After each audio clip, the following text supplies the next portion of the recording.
It's December at War Memorial Stadium.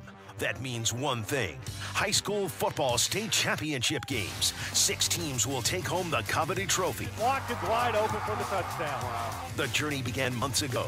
The path was full of bumps, bruises, and blood. But all roads lead to the Rock and a chance to make history. The Mount Ida Lions are the 2A state champions. Fearless Friday and Fidelity Local 6 are proud to bring you the 2017 High School Football State Championship Games. We are getting set for the 2A state championship game between Foreman and Mount Ida. 30 minutes away from kickoff. Hello, everybody. I'm Wes Moore. Drake Widener, the head coach of Des Arc, joining me in the booth, along with former Razorback Mitch Petrus. Guys, welcome. You ready for this one? Oh, yeah, man. It's going to be exciting. I'm ready to see how Foreman reacts to this rematch. It is a rematch. Both teams played on Friday, October the 13th, back in conference play. And Mount Ida won that game pretty convincingly, 36-7. Let me start there. Mitch, when you beat a team like that, 36-7 the first time, how tough is it the second time around to beat them again? You know, and you can't let that get to your head. You've got to scratch that game. You've got to look at what your misassignments were and what you failed at that game. You got to learn from it. Then you got to put it in the past and say, this is a whole new ball game here, and not let that dictate or affect this game, the state championship right here. Just looking from that mental aspect, Coach, of a team that has already beaten a team, or maybe you're the other team that lost, but now you're gunning for them. Does that give an advantage to either team? Yeah, I think so. I think the hard part now for Mount Ida is going to be what you did well, you're going to have to keep doing it, but now they're going to have to find a way to have a contingency plan because Foreman's going to know what you did well, and they're going to have an answer for it. So you've got to have a plan for when they start countering what you did to them the first time. So I think Foreman's got they've got nothing to lose here. Mount Ida's the ones that have things to lose. You know, talking with the Mount Ida players this week, they've got this huge chip. It's not a chip. It is a boulder on their shoulder. They feel disrespected from last year. They felt like everybody was telling them it was a fluke, that they didn't deserve to beat Hampton, that they got lucky in winning the championship. And they've used that. They told me all year as motivation. That somebody's done a pretty good job of coaching them and getting them ready and fired up to try to repeat. Whatever fuels to your fire, Wes. I mean, whatever can keep you locked in, keep you focused. I mean, they definitely have a good team, and they're going to ground and pound tonight, as we know. So, but you don't ever want to become complacent. You know, they're here for a reason, and what got them here is what they do best is what they need to do tonight to win this game. Yep. Coach, you know them. It's not a fluke, is it, that they're back? No, absolutely not. They're really big, really strong up front. They've got speed in the backfield.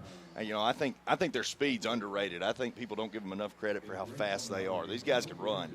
And, I mean, when you talk about up front, I mean, you're going to see they'll get after you. They play low, they play hard. And these kids in general, the team plays harder than anybody I've ever seen. I did not do this intentionally, but it's going to work out perfectly. I got a couple of offensive linemen with me in the booth, and that's really what this game is about tonight with these two teams, the offensive line. Yeah, it's going to be fun to watch. I'm excited about it. Mount Ida, I've already seen them once. I had to play them, and that wasn't very fun. But the Foreman, I've seen them on film, and they've got some good-looking kids up front. And, you know, I'm ready to watch them and see how they respond. Mitch said, "You got to get me in the booth for a game. You got to get me in the booth for a game." I said, all right, I'll do it. Mitch, this is a perfect game for you. No question. And what I'm looking at, Wes, 36-7 the first go-around. I want to see who's going to control the line of scrimmage with both O-line, D-line. Obviously, Mount Ida's got a great offensive line. And I want to see who's going to dictate the line of scrimmage and who doesn't turn the ball over. Turnovers are so crucial in a game. And if they don't turn the ball over tonight, that can mean well for Mount Ida. If they end up turning the ball over, that can work in Foreman's favor. Now, with that said, you're also going to see how you don't pass the ball, you run the ball, how that sometimes your best defense is a good offense and keeping your offense on the field. So a slow, long drive can really consume the clock, and that could be the worst thing for Foreman. Maybe the most useless stat of the night, these passing numbers. Look at it. This is for the entire season. For some teams, like, we had Pulaski Academy in the 5A championship game. That's an okay game right there. Right. This is the entire season for Foreman. They have attempted 42 passes. They've completed 23 of them for 473 yards. Then you look at Mount Ida. 21 of 31. Efficient, 21 of 31. 426-yard passing for the Lions. I tell you what, Mount Ida has not completed. I was given this stat today. Jeremy Muck from the Arkansas Democrat Gazette. I got to give him credit.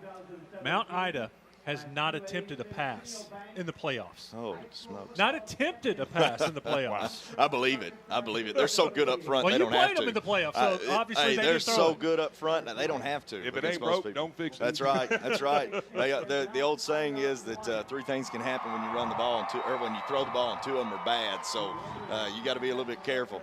And I bet half of those attempts from Mount Ida were probably a tight end dump pass. I mean, you'll see it tonight. They'll bring it out. Yeah, I've got some of the numbers. We'll take a look at it. But these are the rushing numbers, a lot more impressive for both teams.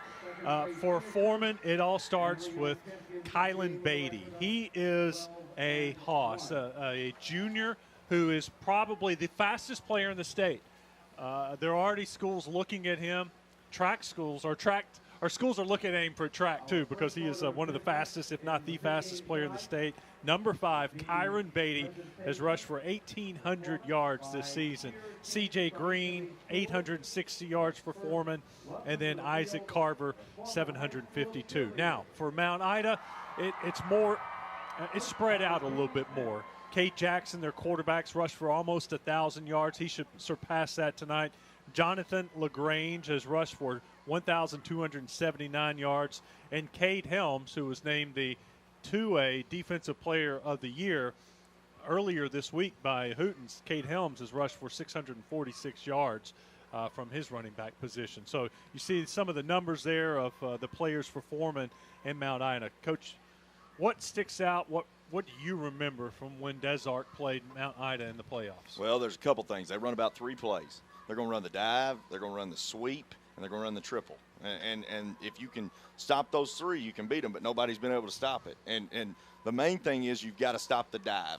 You've got to stop the dive, because that's why LaGrange, that's why his yards are so high, because he's about 215, and he's going to run the dive, and he's going to get 4 or 5. If you try to tackle him high, he's going to run you over. I mean, he's huge. And I tell you the stat that's not on there, the kid to watch, number 12, Dyer. He's been hurt most of the year, and he's been healthy in the playoffs, and he can go. He's good. Gage Dyer, number 12, has 258 yards rushing and 1 touchdown. But I noticed that he hadn't played as much as the others. And he's also one of the leading receivers on the team at 7 catches, 140 yards. But he's got 2 touchdowns. So he's done a little bit of everything for him. So, yeah, we'll keep an eye then on number 12, Gage Dyer. He got hurt the last time these teams played. He got hurt. So he's been out for a while. He's good.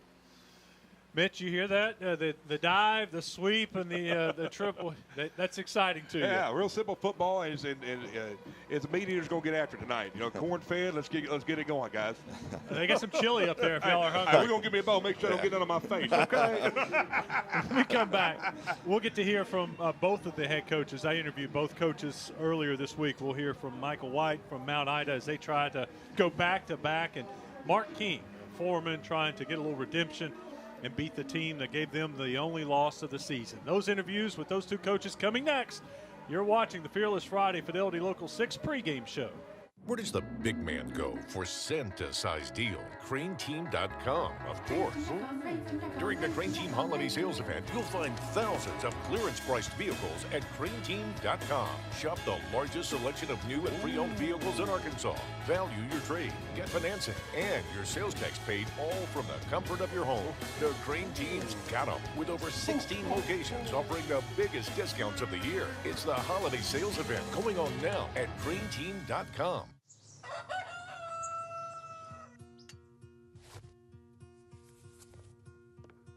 Morning.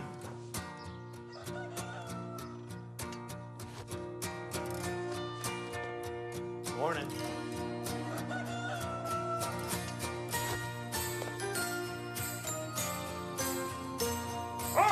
Merry Christmas! Even farmers break from the routine one day a year. Merry Christmas from Sanderson Farms. Hey, Little Rock, American Car Center is the king of credit. Do you want a nice car but have bad credit? Bad credit? At American Car Center, we don't care about your credit. No problem. With just $500 a day, you can drive it away. $500 today. We have thousands of low-mileage cars to choose from, and all come with a limited warranty and oil changes for up to 3 years. American Car Center, now open in North Little Rock on Warden Road north of McCain Mall. Because the king of credit wants to approve you today.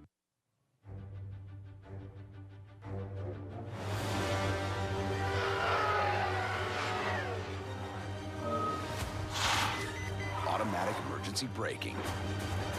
It stopped for you. Standard on Nissan's most popular models. Hurry, the 2017s are almost gone. Save up to $4,000 on the 2017 Rogue, or lease the Rogue family for $159 per month. See Star Wars The Last Jedi now playing. Welcome back to our pregame show. Let's find out a little bit about the Mount Ida Lions. Their head coach, Michael White, joins us now. Coach, thanks for being here and congratulations. Thanks for having me. We're sure glad to be back. Be back for a second year. How's it feel to be back, and what were the challenges of coming back a second time? Well, it feels great. Our kids, they've worked to be here. They deserve to be here.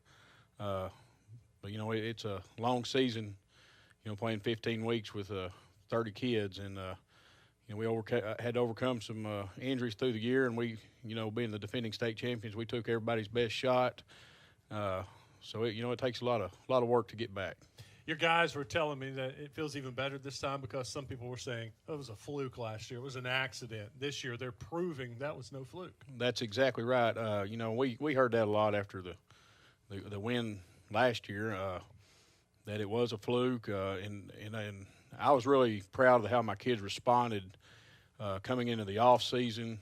They really fueled us to have probably one of the better off seasons we've had in our history, probably, and maintained focus and got them ready to go again. So we're kind of glad it worked out that way. How about this all 7-2A conference final for a state championship game? That's pretty cool. Yeah, we thought going in this year, I knew Foreman was going to have a great football team.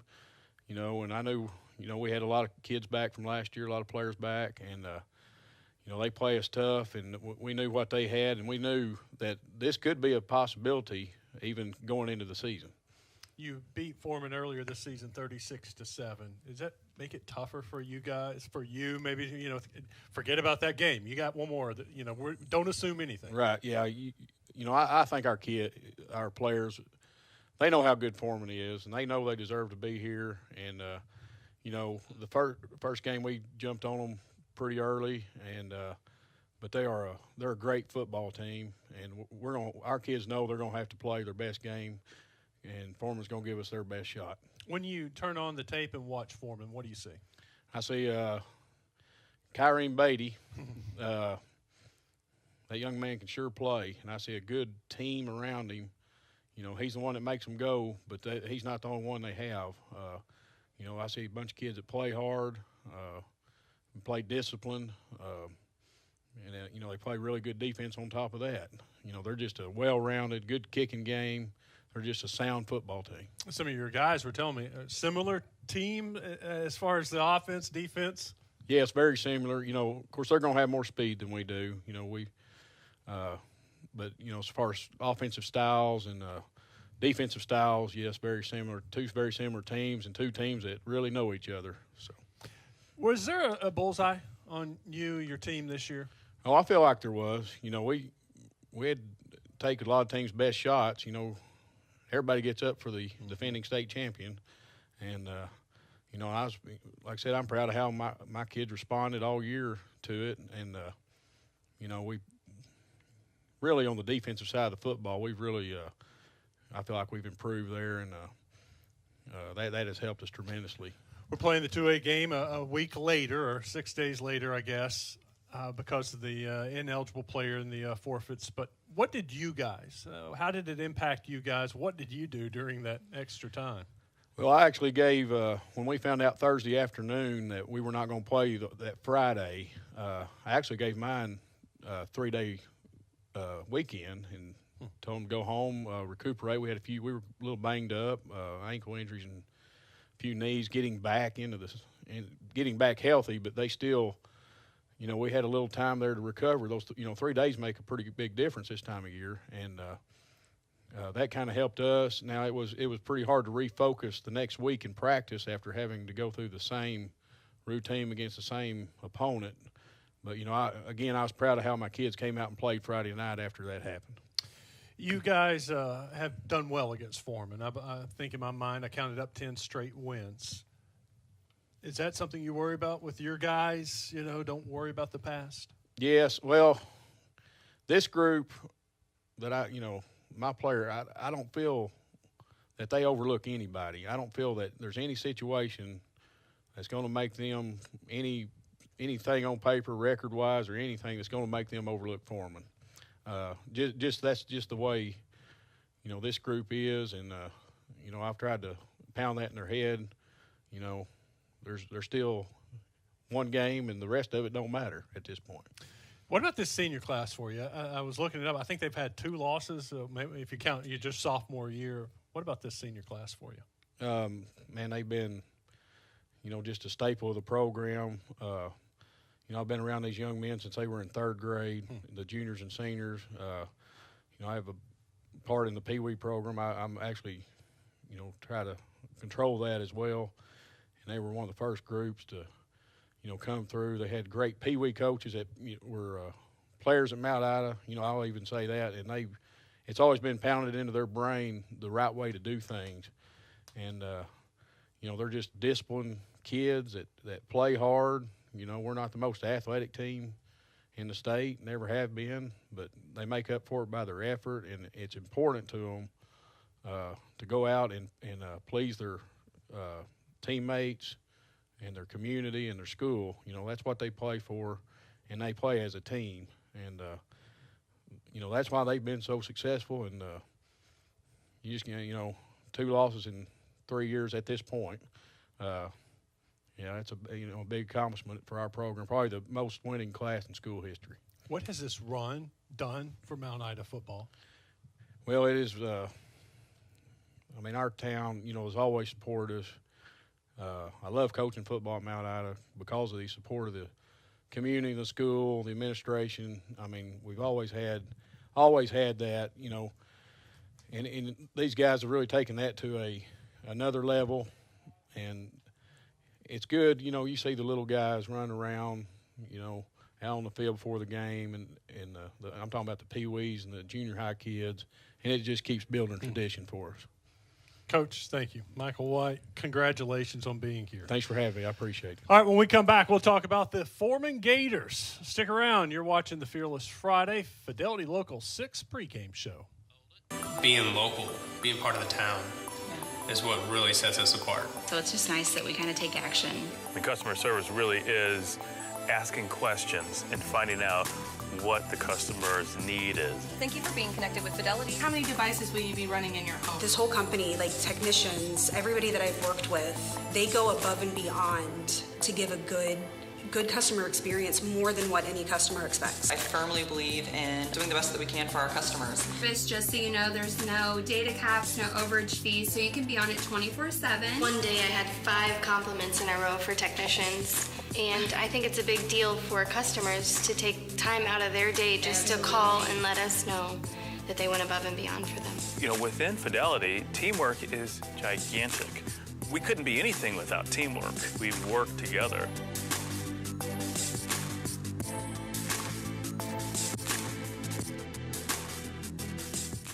Are your devices playing tug-of-war with limited bandwidth? Competing for an uninterrupted flow of video, music, games, Snapchats, and online shopping?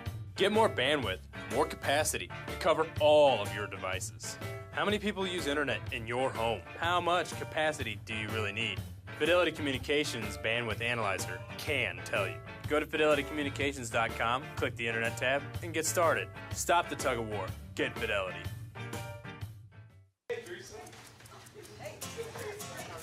Bring home the best in local high school sports with Fidelity Local 6. Catch the players, the rivalries, and the fans that make game days electrifying in your hometown. Watch live broadcasts or on demand with Fido, the whole home DVR entertainment experience. It's the local coverage you want. Fidelity Local 6, the best in local high school sports coverage.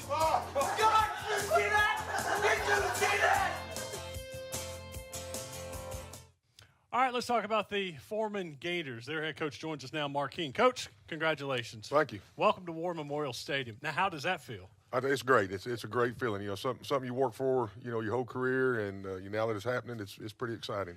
I was looking at the past record for Foreman. What you guys have been able to do is absolutely incredible. To turn around and to build a program and to get here, that's something awesome. Well, yeah, it is, and that's a testament to our kids. I told them when I got there, if they bought in and believed and, and trusted me that good things would happen and we could do this, and they have. They've done exactly that. Had to be some trying times, though, through the years. Well, there were. I've been in this, I think it's my 23rd year in coaching, and I've had some, trials and tribulations, but I've always had great kids to work with and good coaches to work with, and, I've got an exceptional group at Foreman right now. What made this run possible this year? It's just our kids. Like I said, I told them if they would believe in me, and trust me and trust the process and work hard, that good things would happen. And we had success last year, the first.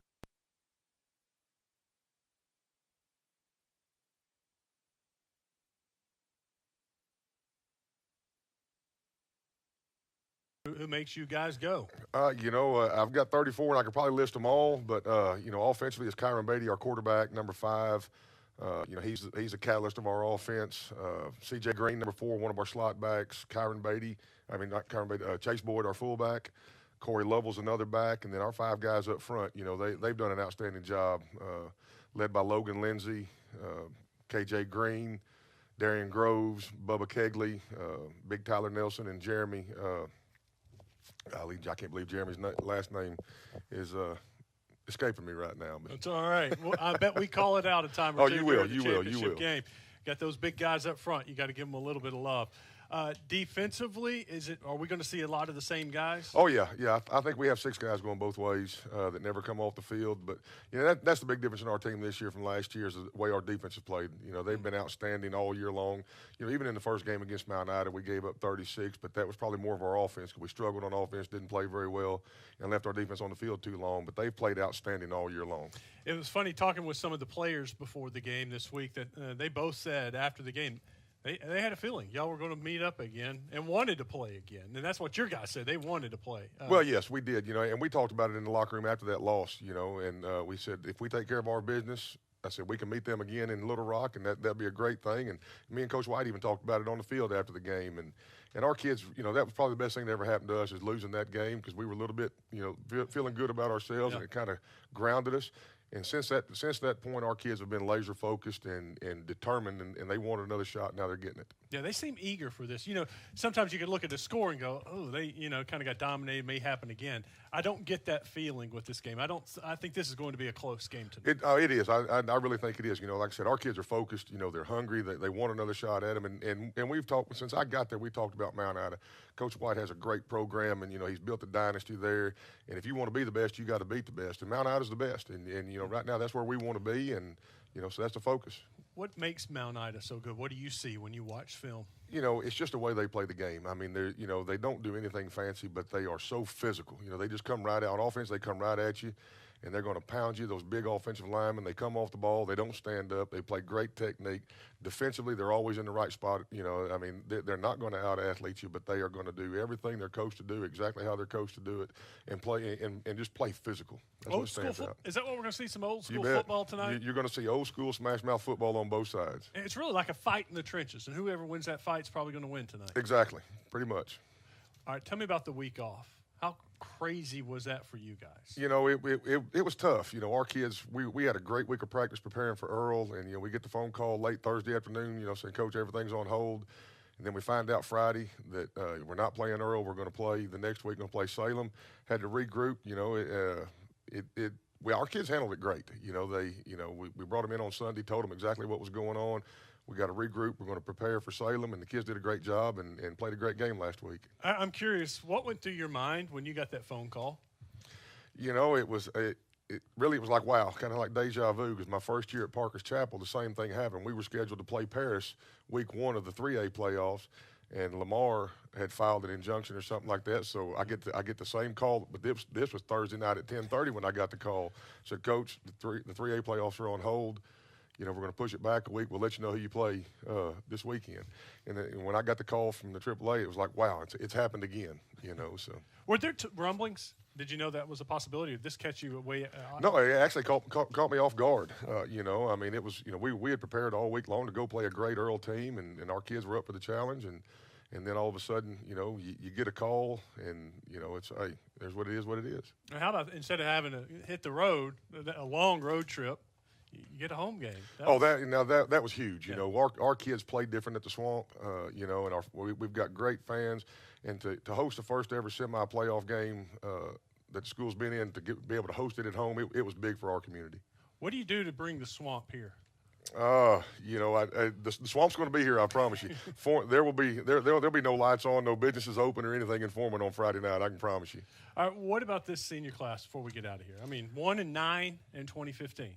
2 years later, you're playing for a state championship. You know, I can't say enough about them. You know, they've believed, and really it's a testament to our last year's seniors. I was a fourth coach in 4 years for that group last year, and they bought in 1 year and kind of turned it around and set the tone for this year's seniors.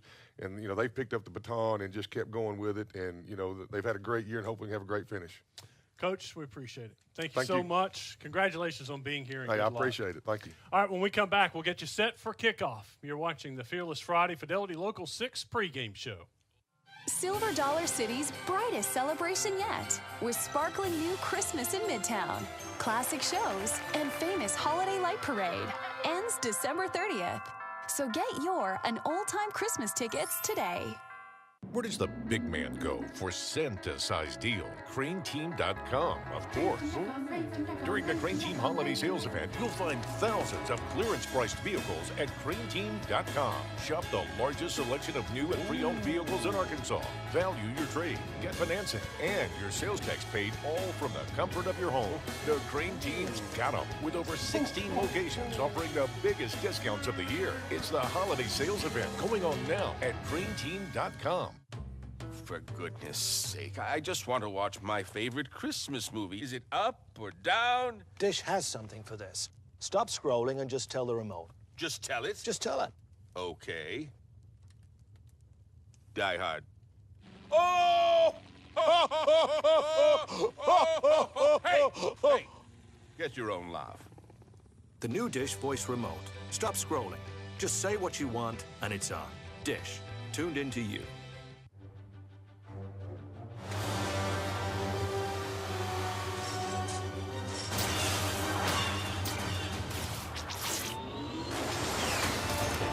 Automatic emergency braking. It stopped for you. Standard on Nissan's most popular models. Hurry, the 2017s are almost gone. Save up to $4,300 on the 2017 Altima, or save up to $2,500 on the 2017 Sentra. See Star Wars The Last Jedi, now playing. Make this Christmas your brightest yet. And fill next year with world-class festivals, shows, and rides with a 2018 Silver Dollar City Season Pass. For best prices and benefits, get yours today.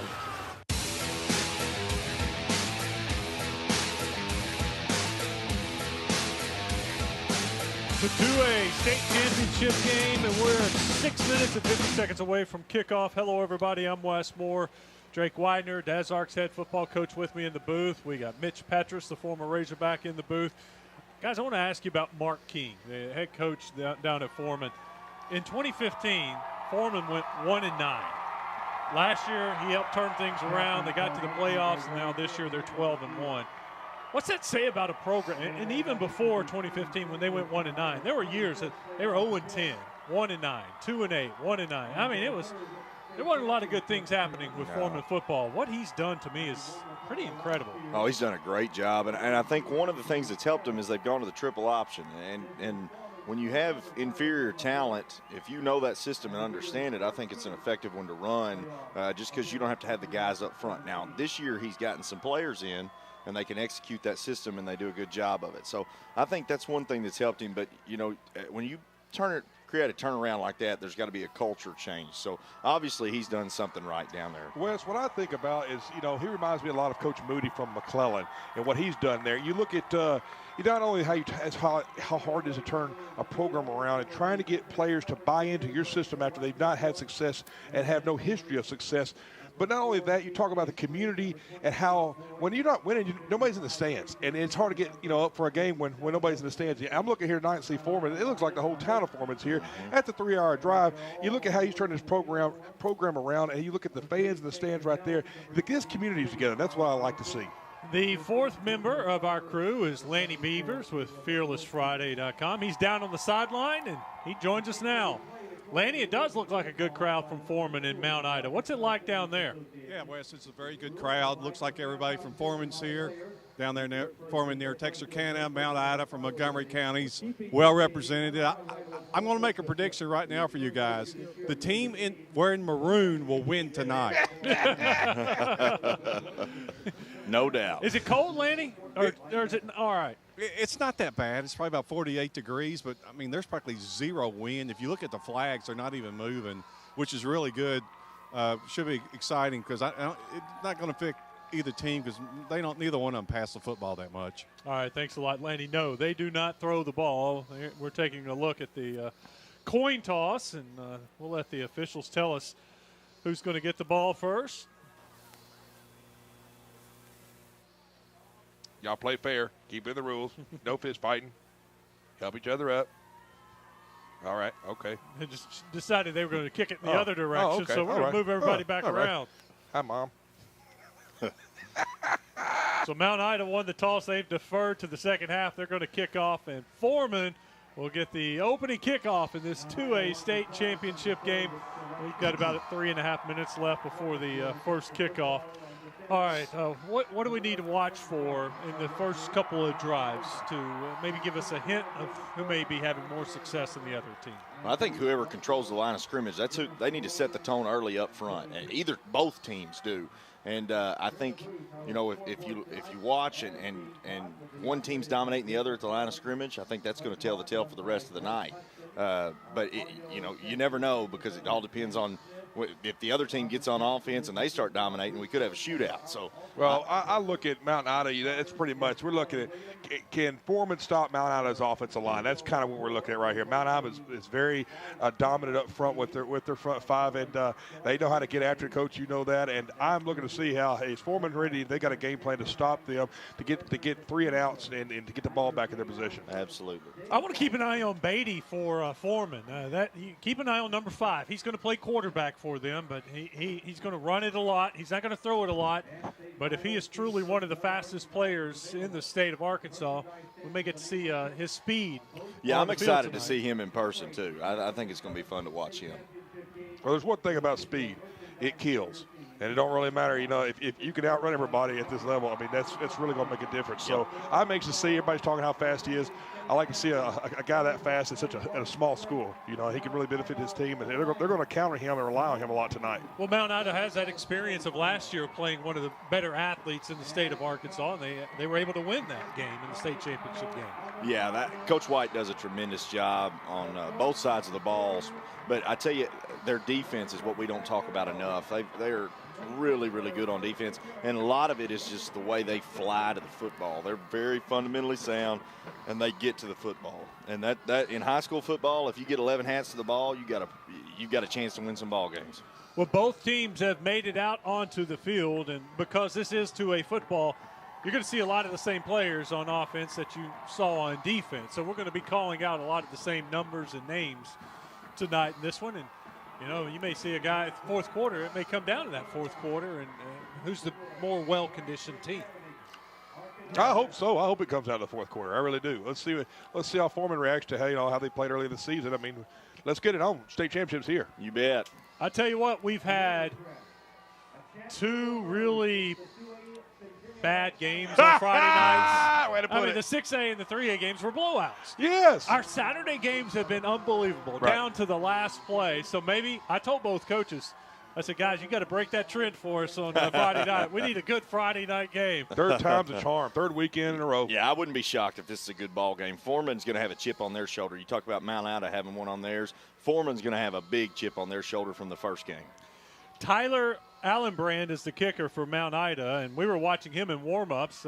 He made one from 42 yards as they went into the locker room. For the year, he's 3 of 6 on field goals, but 76 of 83 on extra points. He'll be doing the kickoffs tonight. Allenbrand's talking to his his teammates, and you know what? He's ready to play. We still have like 25 seconds left on the clock. You're going to have to wait around for a couple more seconds.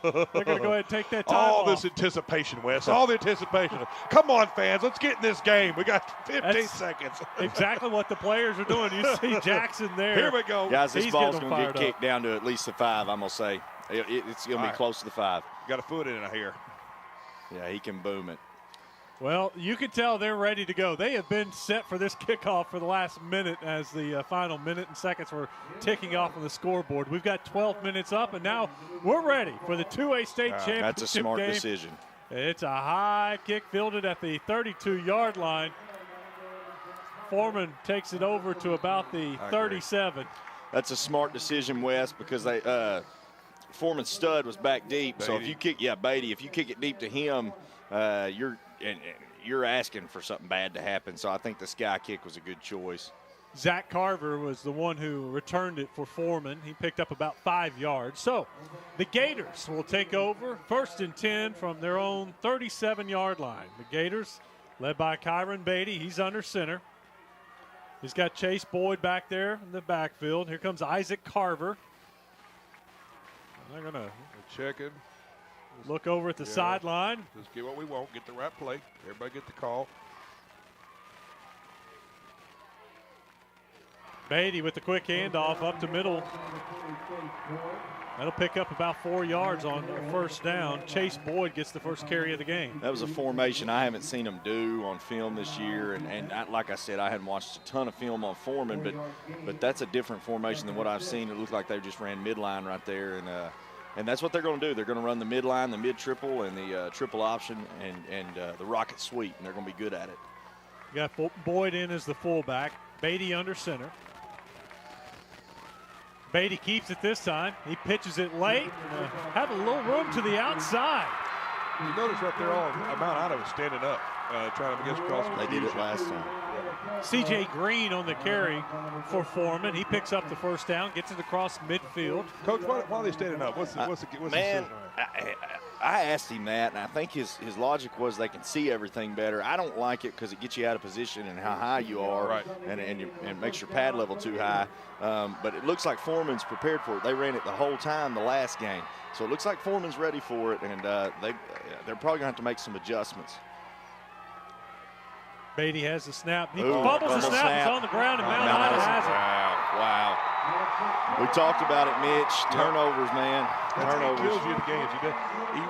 Foreman's going to create one off that. I mean, they're -1 now. You do not want to turn the ball over to a team like Mount Ida, because here comes your ground and pound, your big O-line. I mean, can they stop them? They had something going there. They need to get Mount Ida off the field quickly. That's exactly what Coach King told me from Foreman. He said, well, the first time we played it, we killed ourselves. We shot ourselves in the foot. Whether it's turnovers, penalties, we got to clean that up. 3 plays into the game, they put it on the ground, and now here comes Mount Ida. It's been the first play every game all year. Every game all year. Really? That's been the first play. Yep. I think they knew that. yeah, I'd say so. That's LaGrange. He's pretty good. They're keying on him, I guarantee you. I think LaGrange is the one who came up with the fumble. I saw 10 celebrating, and I thought he had the ball in his hand. But LaGrange, nothing on first down, so it's 2nd and 10. The ball on the 46-yard line. Cade Jackson breaks the huddle. He's got 2 backs behind him.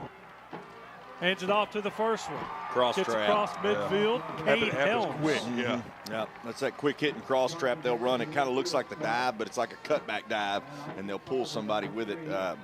That's a tough play, especially as your backers are flowing really hard with the way the quarterback opens. 3rd down and 6. Ball across midfield. They'll mark it at about the 49. They need to get the ball to the 44 for the first down. So it's a full 5.5 yards. Jackson keeps it.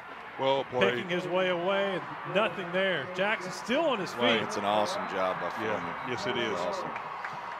They ran the triple option right there to the field, and probably outside veer. If I had to guess, I'd have to see the blocking, but outside veer to the field, and Foreman did an awesome job stringing it to the sideline. That's what you got to do right there. Everybody's got to know their assignment and string it out.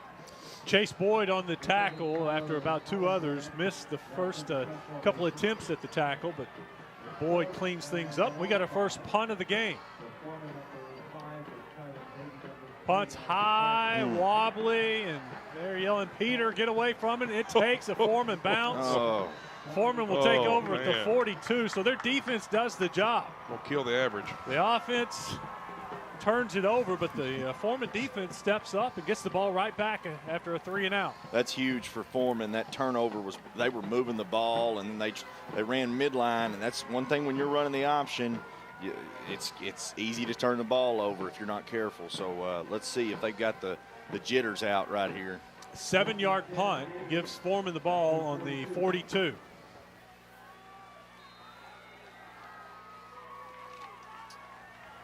Beatty's out there talking to his offensive line. Now he's going to the wristband. Midline. Beatty keeps it. Breaks one tackle. Now There, Beatty's on the outside, There's and he that is speed. gone. Beatty to the 25, 20, 10. Touchdown, Foreman. There it was, Wes, the speed we talked about before the game, and they've ran that play now, that same set. Every time they've gotten in it, they've ran what's called midline, and they're just going to read the defensive tackle right past the guard, and if he plays the fullback, the quarterback's going to pull it and follow him behind where he left from. It's tough to stop. You saw it last second, that 3 technique comes inside, he pulls that ball out, and it was pretty much off the races after that. A missed tackle, and he was gone. Yeah. Sam Gamble on for the extra attempt for Foreman. Gamble 64 of 73 on the year, so pretty good field goal kicker. Snap's good, hold was good. And the kick is good. So we have our first points of the game. Foreman takes a 7-0 lead. You're watching the Fidelity Local 6 Fearless Friday State Championship game. Being local, being part of the town, is what really sets us apart. So it's just nice that we kind of take action. The customer service really is asking questions and finding out what the customer's need is. Thank you for being connected with Fidelity. How many devices will you be running in your home? This whole company, like technicians, everybody that I've worked with, they go above and beyond to give a good customer experience, more than what any customer expects. I firmly believe in doing the best that we can for our customers. Just so you know, there's no data caps, no overage fees, so you can be on it 24/7. One day I had 5 compliments in a row for technicians, and I think it's a big deal for customers to take time out of their day just to call and let us know that they went above and beyond for them. You know, within Fidelity, teamwork is gigantic. We couldn't be anything without teamwork. We work together.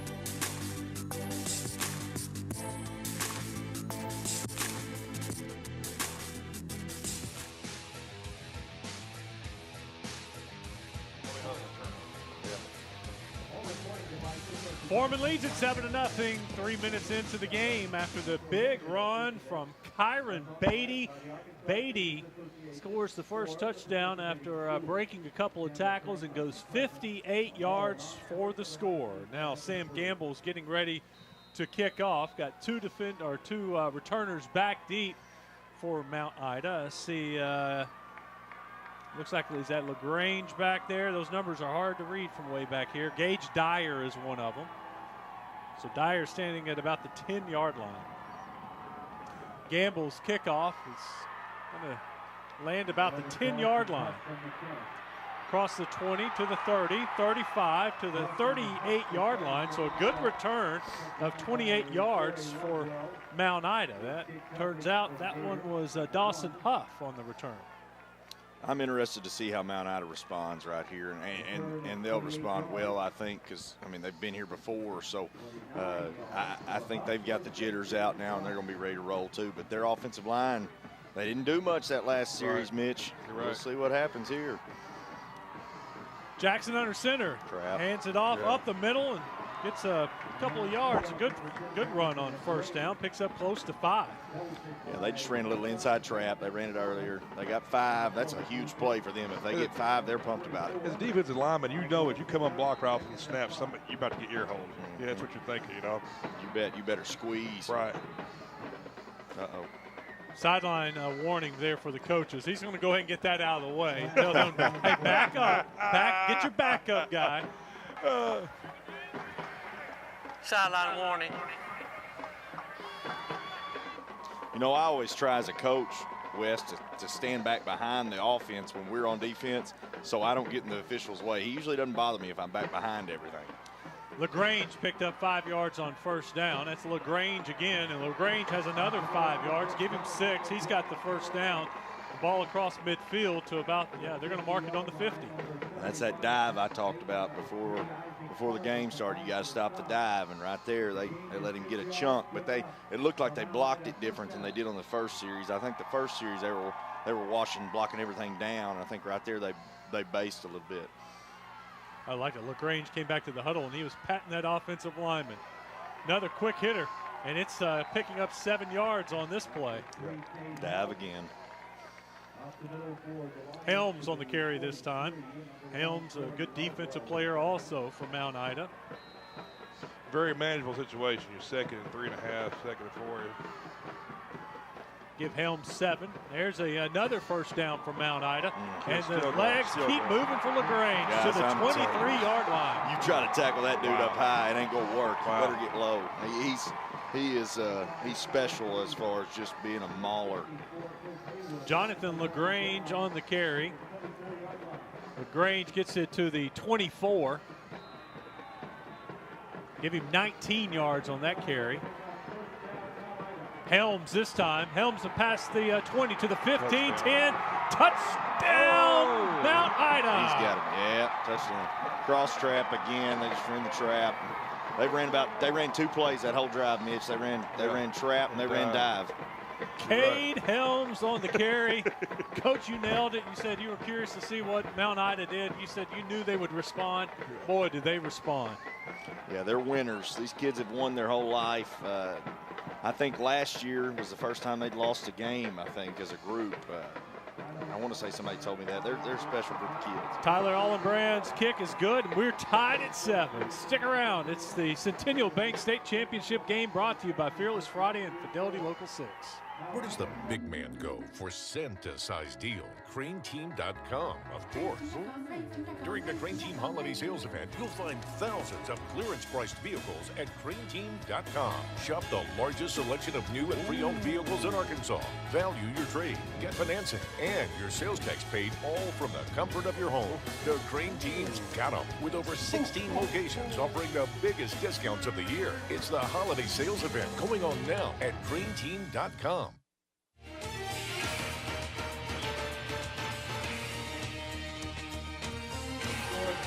Well, we're off to a good start in the 2A state championship game. Foreman 7, Mount Ida 7. Here's a look at some of the plays from the first half or first drive. And there's Cade Helms getting the touchdown, diving in for Mount Ida. Foreman returns the kickoff to about the 30-yard line. That's where the Gators with Kyron Beatty and company will take over for their 3rd possession of the game. Yeah, I'm interested to see now how Foreman responds, Wes. We talked about how Mount Ida would respond. Foreman had that big play. I think they need to get a good drive going here. Mount Ida can't let the big play happen. They cannot. They've got to make them drive. Well, we saw the big play from Kyron Beatty a little earlier. Beatty back at quarterback. He's got Corey Lovewell with him. That's number 1, deep, lined up right behind Beatty. Beatty fakes the handoff. He keeps it, breaks 1 tackle. He's loose in the secondary, down to about the 39-yard line. He is brought down by Ethan Winkley. As an offensive lineman here, you see how far back they are from the ball as the center snaps in, and Mount Ida's standing up. You want to make sure you don't get too much weight, too top-heavy too soon. You want to make sure you keep your weight underneath you and stay patient on these blocks and not lunging out after guys. There's a lot of space there between the line of scrimmage. That's right. Now, and right there was the same play they scored on before. That was the midline, and you can see he's a special athlete, the way he broke tackles right there. Beatty to Longwell fighting forward to about the 43-yard line. I got to interview Kyron Beatty on Monday when all the players came up for the press conference. And Beatty's obviously a fast dude, and he's a track star, but he doesn't look like it. He looks like a football player. He's not a wiry guy. He was strong, thickly built, big legs, big base. So you can see already him breaking tackles. He's not easy to bring down. No, I told you on the radio the other day, he reminds me of Monte Thomas. That's who he reminds me of a little bit. Okay, similar type kids as far as build and athleticism. We'll take a break with them. You're watching the Centennial Bank State Championship game brought to you by Fidelity Local 6 and Fearless Friday. When a city, a university, and a team beat as one, pathways emerge. Pathways for those with the heart of a Trojan. Every kind of student at any stage of life. Get real-world experience and earn an affordable degree in the classroom or online. Discover a pathway to a future of opportunity at UA Little Rock, Little Rock's University.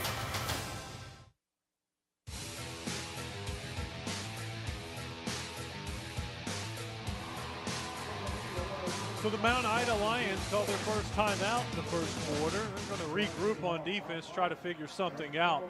Foreman has the ball, 1st and 10 at their own 43-yard line. Try to get the defense on the same page. Is that what you think we have? Yeah, I'm sure they've given up a few big plays, and he's probably just trying to kind of slow Foreman down a little bit. Don't let him get any momentum. Isaac Carver was the back in motion. Got Chase Boyd right behind him. They're going to pitch it out to C.J. Green. Green runs over one defender, gets the ball out to about the 48-yard line. Yeah, right there, they're just running the triple. 52 crashes in, and he would pull the ball. You bet. You bet. Read the end man. If he squeezes, you pull. That might have been mid-triple. I missed the replay there. It might have been mid-triple, which means you're reading the first two linemen past the center, and it's just pull pitch. It's fast. 5 yards for Green. That'll bring up 2nd and 5 just outside the 49. Beatty over his left side, looking, keeps it, still on his feet. Beatty to the 40, another first down for Foreman. Yeah, that looked like a good play there as far as, I think that was load option. I'm not sure if that guy was a pitch man or a lead blocker, but it looked like load option. And I imagine that kid running load option is pretty scary. He's your most athletic player on the field. You want to get a guy like that in space. You bet. Beatty picked up 10 yards over that left side. 1st and 10 for Foreman. Ball on the 41. Third drive of the game for the Gators. First drive ended in a fumble. Second drive, a big play from Beatty for a touchdown. Beatty's got the play. Beatty fakes it to Boyd. And a good play from Mount Ida. Caleb Woodfield, big 74, coming in and makes the tackle. Yeah, that's a big defensive tackle right there. It looked like midline, Mitch, to me. It looked like they went back to it. And I think he ran straight at the mesh and kind of put the quarterback in a bind. It looked like he was crashing, but he was going to the quarterback. He played it well. Yeah, absolutely. So that may be the adjustment that Coach White made right there when he called that timeout, was when they run midline, instead of tackling the dive, look like you're going to tackle him, but go straight at the quarterback, because that messes with the read. Beatty tosses it out quick to Isaac Carver. Carver to the outside. Carver is close to a first down when he runs out of bounds. We'll see where they mark him out of bounds. Flag. And we do have a flag on the outside. That looks like a spot where they'd call holding. Yeah, it's hard. And that was rocket sweep to the boundary. It's just hard to get that edge with that small a space. That's, I would imagine somebody was holding. Holding on the offense. 10-yard penalty. Repeat, 2nd down. So the Mount Ida defense now has a little something cooking as we check out the replay.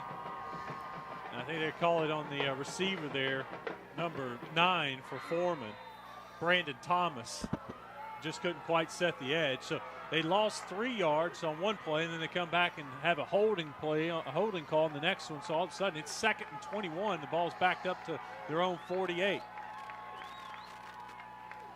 Beatty fakes the toss. Now he's under pressure. He makes one guy miss. Now he's rolling, and here's a pass. It's thrown up and caught. Wow. That's rule secondary. Deep is the deepest. You got to say deep is the deepest. It's like they froze and stood looking at the ball. He thought he was going to pick it off. That's why you got to stay behind the guy. I mean, that's just straight waggle right there. They're going to fake rocket sweep to the boundary, and they're going to run the bootleg back to the field. And he's looking for that climb route coming across the middle, but he saw the deep man when he got pressure, and that's a great job. Chance Gross with the catch and the first down, and it's a rarity in this game, a pass and a completion. Yeah, Beatty saved that play on his feet right there, Wes. I mean, no question about it. You bet. Broke a tackle. He was one-on-one with the defender coming in. Looked like they had a chance for the sack, but instead he gets out of it. Beatty now under center, 1st and 10. Tosses it out to Carver. Carver to the left side. Carver brought down. at about the 12-yard line. Good tackle there from Mount Ida. Cade Jackson comes flying in. Yeah, that's the quarterback on offense came in and made that hit. And, that's a good game for Foreman right there, guys. I mean, 4 yards and triple, that's a big play. 2nd and 6 now on about the 12-yard line. I really like that formation they were in that last time. They had an overset, unbalanced, and it was bunched. That's tough.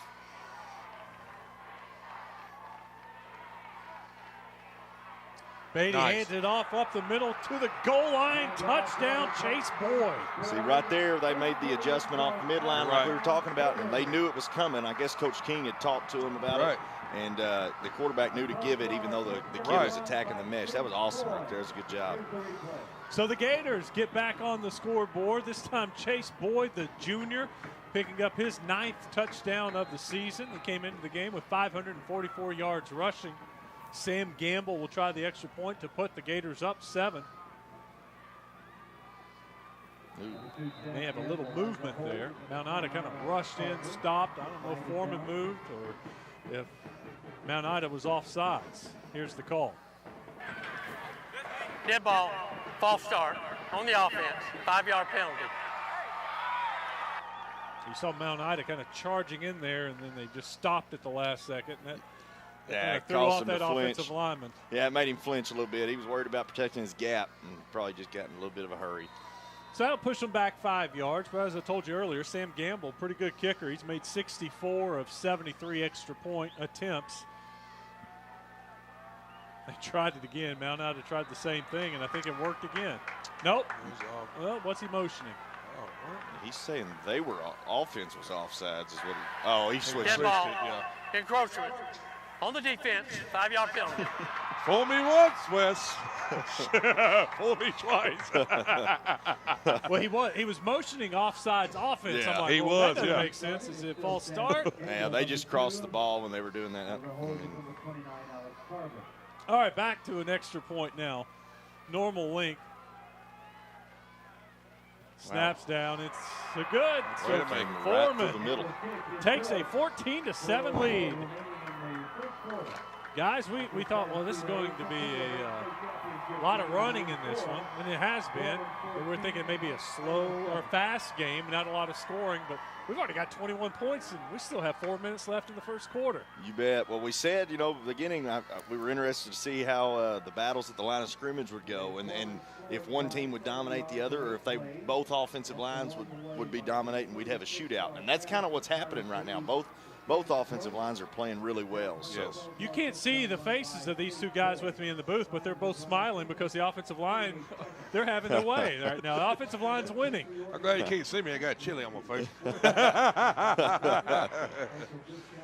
They took care of you guys up here in the press box, didn't they? You bet. It was great. Sam Gamble is teeing it up, getting ready to kick off. Mount Ida's got 2 returners back at the 10-yard line. They got a pretty good return last time out across the 34-yard line. They had good field position to start their second drive of the game. So this will be the 3rd drive for Mount Ida. Their first drive was 3 and out. The second drive produced a touchdown. Short kick, they'll field this one at about the 15-yard line, across the 25 to the 30, 35, close to the 40-yard line. Once again, that was Dawson Huff on the return. Huff does a pretty good job of sticking his nose up there, hitting the hole hard, and gets about 25 yards on the return. Yeah, they're not afraid to get in there and get after it. So that kid's not going to back down from contact by any means. 1st and 10 from the 40. Cade Jackson, Jonathan LaGrange behind him. Cade Helms. Right up the middle.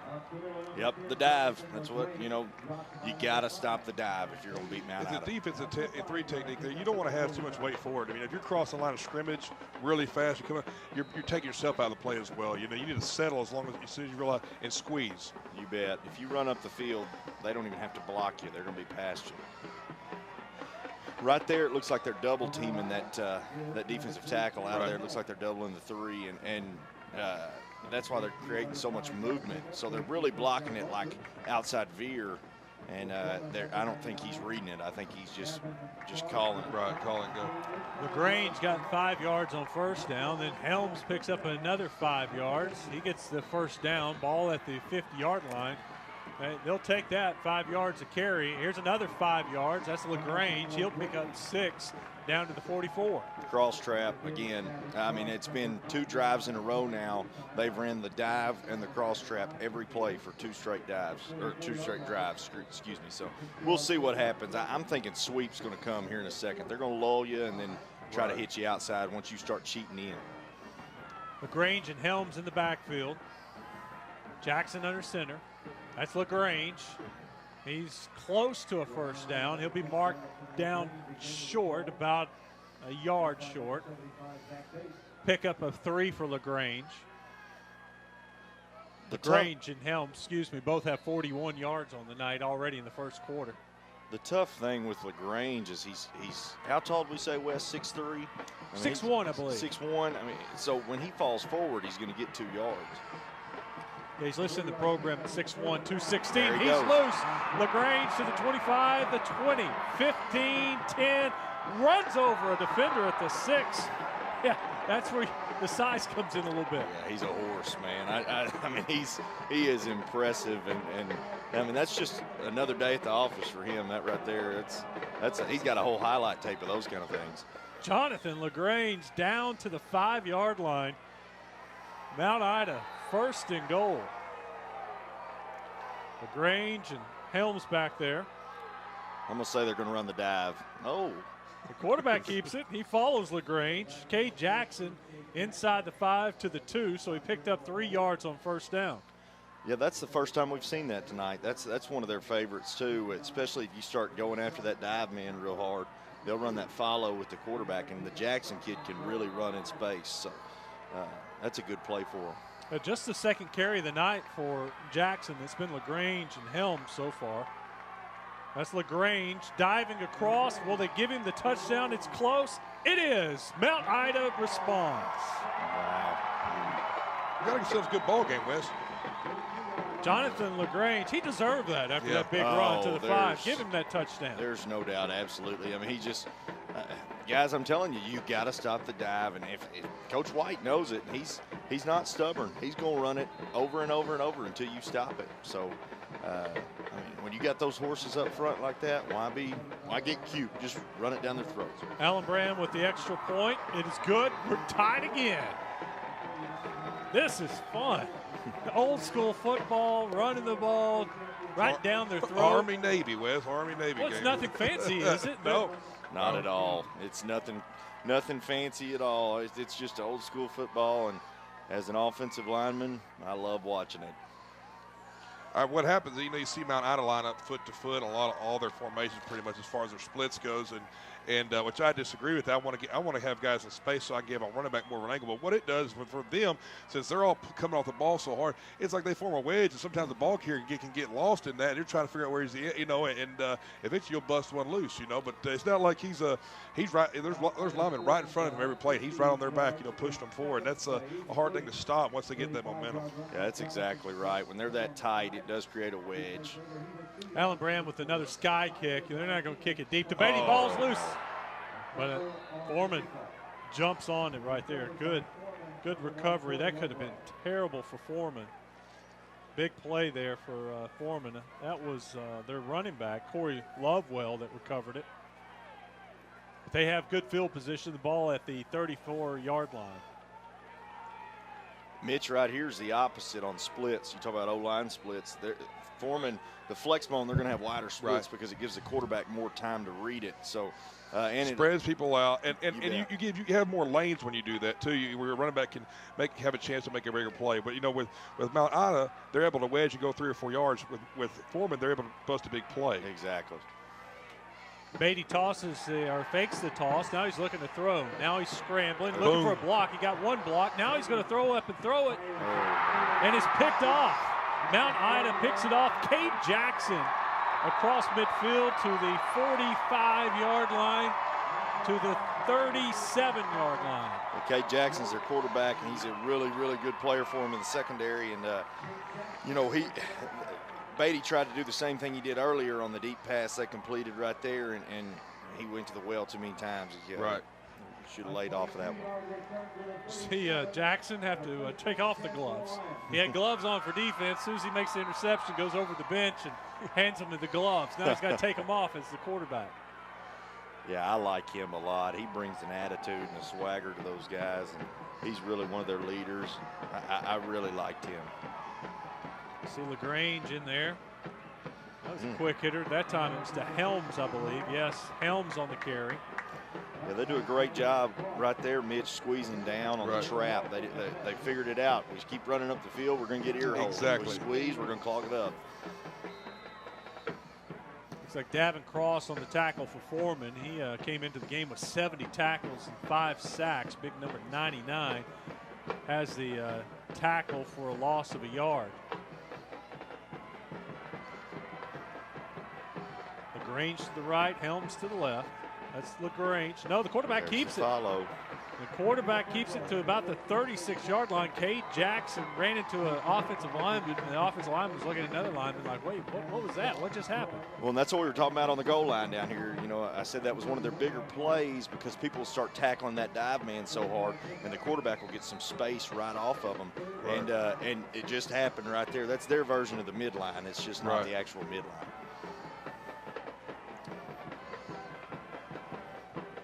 Mount Ida will have to run one more play in this quarter. It's 3rd and 4. Quickly, they snap it and give it to LaGrange. LaGrange fighting forward. He's going to be marked down just short. So when we come back in the second quarter, it'll be go time for Mount Ida, 4th and 1. I expect those guys to go for it. They're on the 27, 28-yard line. So the first quarter has come to an end. Mount Ida 14, Foreman 14. You're watching the Centennial Bank State Championship games brought to you by Fearless Friday and Fidelity Local 6. Amazing is life full circle. Nancy's is dedicated to helping those around her. Whether she's busy running her daycare or raising her adopted sons, caring for others takes care of her. So it was only fitting that when a crippling stroke happened to Nancy, it was the care at Baptist Health that helped her to many more of these. Keep on teaching, keep on giving, and keep on amazing. For the care that keeps you amazing, visit Baptist-Health.com. Southern Arkansas University feels like home. SAU feels like home to me because it is my home away from home. My professors, friends, and classmates have taken on a caring and supportive role for me. SAU feels like home because the faculty treats me like a part of their family, and they do everything in their power to help me succeed. SAU feels like home to me because the atmosphere on campus makes me feel secure and like I'm part of a family. Come visit SAU and see why so many students are saying that Southern Arkansas University feels like home.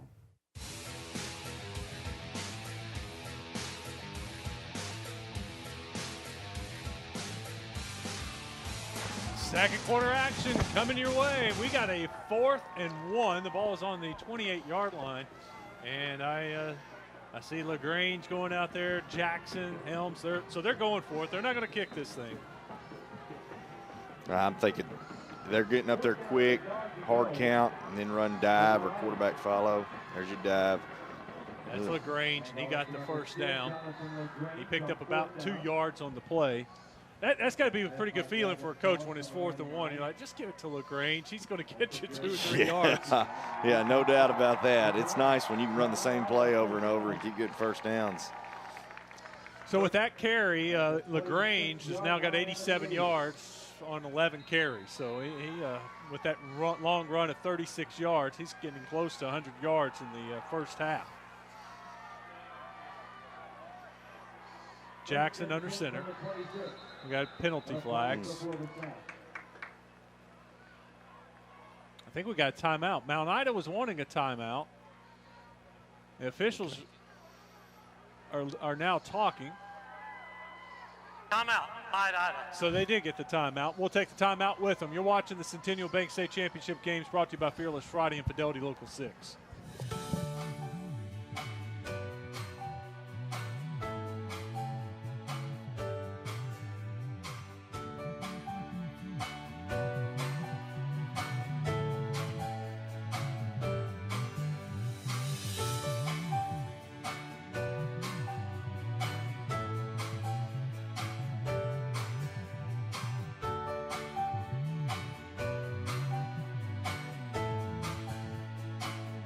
Okay, Brett, safety and car insurance. Never scored a safety. That's defense. But go on, please.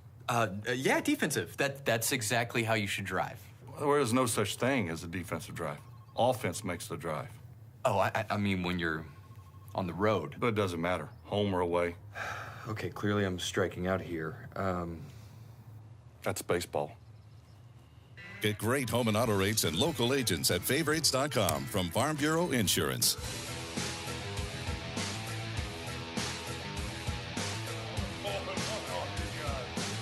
Back at it.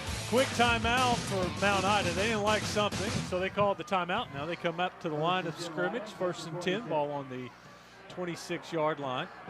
Nothing this time. That Foreman defense was up to the challenge. And they stuff it. That's Logan Lindsay there. That defensive tackle making the play. Yeah, right there, they were in an overload set. We call it Rhino. There's 4 to one side. It's 22 personnel. There's 4 to one side and 2 on the other. And they've been running, every time they've ran dive to that overload, it's looked like they've kind of gotten clogged up a little bit. I think Foreman's ready for that. So we'll see how they adjust. LaGrange lost 2 yards on the play. It's 2nd and 12. They toss it out. A little sweep to the right side, trying to get to the outside. That's a great play with number 3 there. Isaac Carver, who we've seen running the ball, now from the secondary position. Gets blocked at first, keeps outside leverage. West keeps his outside arm free, comes off that block, makes a great tackle somewhere. It could have been a big play. So Gage Dyer loses a yard there, so it's back-to-back plays for Mount Ida that lost yardage. So it's 3rd and 13. The ball moved back to the 29. Uh-oh. Can we see a pass? They're in 4-down territory. They're going to run. No, they are going to throw. Looking to pass. Now he's scrambling around. Jackson back to the left side, still looking. Run. Now he goes way back across the field. It's completed. He commits the cardinal sin, West, never throws back across it, and they complete it. Oh, wow. Gage Dyer on the catch. Dyer had 7 catches for 140 yards coming into the game. 2 touchdowns. Old man used to say, hey, son, blind hog gets one every now and then. He got one there. So Mount Ida not only attempts their first pass in the playoffs, they complete their first pass in the playoffs. They're usually pretty efficient with it. 14 yards on the play, so they pick up a first down to the 15-yard line. Timeout, Mount Ida. Timeout, Mount Ida. We'll take it with them. The Arkansas Army National Guard is an official. Where does the big man go for Santa-sized deal? CraneTeam.com, of course. During the Crane Team Holiday Sales Event, you'll find thousands of clearance-priced vehicles at CraneTeam.com. Shop the largest selection of new and pre-owned vehicles in Arkansas. Value your trade, get financing, and your sales tax paid, all from the comfort of your home. The Crane Team's got them, with over 16 locations offering the biggest discounts of the year. It's the Holiday Sales Event, going on now at CraneTeam.com.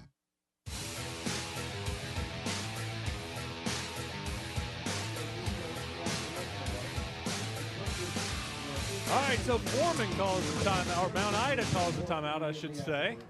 They're out of timeouts. That was their 3rd timeout of the half. So Michael White, Coach White, using his timeouts, but you know what? Right now it's paying off wisely. We'll see what he's got called on 1st and 10. Ball on the 15-yard line. That was a quick handoff. Up the middle, picks up about 3.5, close to 4. That was the cross trap again. I love watching how fast that thing hits. I mean, it's crazy how quick their kids hit the ball, or hit the line of scrimmage with the ball. I love how they get to the line of scrimmage so quick. I mean, they rush up there, they get under there. That's where it should be. Go. LaGrange across the 10, still fighting forward. That's better effort right there to get him down. Once and just because you got him stopped, he's shown he can still push. Well, he pushes it to the 7-yard line. It's going to bring up 3rd and about 2. So he picked up about 4 on the play. Yeah, that right there was their toughest formation to line up to, in my opinion. It's an overload set. They put 4 to one side and 3 on the other, and you're overloaded either way. Jackson to Helms. Helms gets across the 5, so he gets the first down. It'll be 1st and goal from about the 4. Inside the 5. Number 9, Brandon Thomas with a tackle, but that. Mount Ida driving once again. after a turnover. 2 turnovers for Foreman so far, the story in the game. Yeah, I imagine the dive's going to be coming. There it is. Helms, nothing. Stacked up that time, but we may have had a whistle.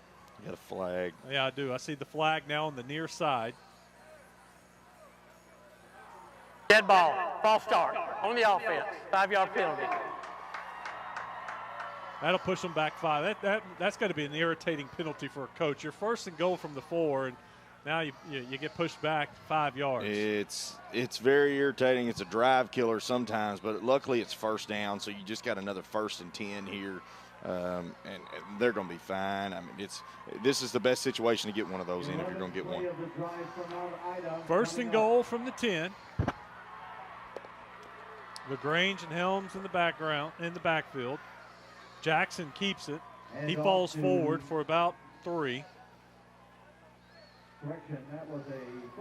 They'll mark him down around the 7-yard line. I wouldn't be surprised right now to see a tight end dump pass, something that'll, because that safety's got to be falling asleep back there. And he's tight. He's really tight. Got another flag. Officials blow it dead, and I think we got offsides this time on Foreman. But now he's changing his mind. He's pointing towards Mount Ida. I don't know what we have. I don't know. What is it? What is it, ref? Umpire, they don't know. They can't vote. Dead ball, all right. offsides on the offense, 5-yard penalty. That would be false start, but okay. Unless they lined up with their head offsides, which you don't see very often. That'd surprise me if that happened. Now, Wes, now you're in a bind. Now this is a tough situation if you're Mount Ida. You run the football and you're at 2nd and 12, and they're in goal line defense. So which they're probably in goal line defense the whole game, considering Mount Ida. Well, I do see Dyer lined up to the right. He's one of their leading receivers. We'll keep an eye on him. Jackson. They get it to about the 10, so maybe they pick up 2 yards on 2nd down. Well, right here, Coach White, you got to think he's probably going to run back to the field to try and center the ball up because he's got a good kicker. So if you don't get it, at least he's centered up so he can get 3. 3rd and goal. Ball is on the 10-yard line. Jackson has the play. He jogs back into the huddle. Saw a little hesitation there, like that play may have been longer. Yeah. Maybe they're like, whoa, wait, a passing play? Exactly Jackson right. the pass, scrambles to his right, jumps, throws in the end zone, throws it out of bounds. Got rid of it. So that brings up fourth down. I'm kind of surprised they ran that sprint out to the boundary no right question, there. Coach. Go to the space. I mean, I know you got a right-handed quarterback, but that play takes a little bit to develop, and they sprint out to the left and give that guy a little more running room on his route. Yeah, that's tough. That's not a lot of space, and it's easier. You can cover more routes with less people into the boundary. Allen Brand out to kick. They're going to put the tee down on the 17-yard line, so we're looking at a kick of 27 yards. Allen Brand has made 3 of 6 this year. It's blocked. Oh, wow. It was blocked, and guess who it was? It was Beatty. It was Beatty. He's about to be in trouble. Yeah, probably shouldn't. They wanted to let that one bounce around a little bit, but they pick it up, and that was Carver. Carver's a running back for him, and he got the ball in his hands. He just wanted to make something happen. He was just going the wrong direction. Well, that's good coaching by Coach King. I mean, you got that dude out there. You might as well let him come off the edge because he runs a 4.240, so he's going to get there pretty fast. And usually in field goal protection, you're going to step inside and protect your inside gap, which is going to leave the edge, but you got to make sure your wing doesn't move that outside foot. Guys, we've had 2 turnovers in the game from Foreman that Mount Ida has recovered, but they haven't turned it into any points yet. Right. So 2 turnovers, no points off of those turnovers.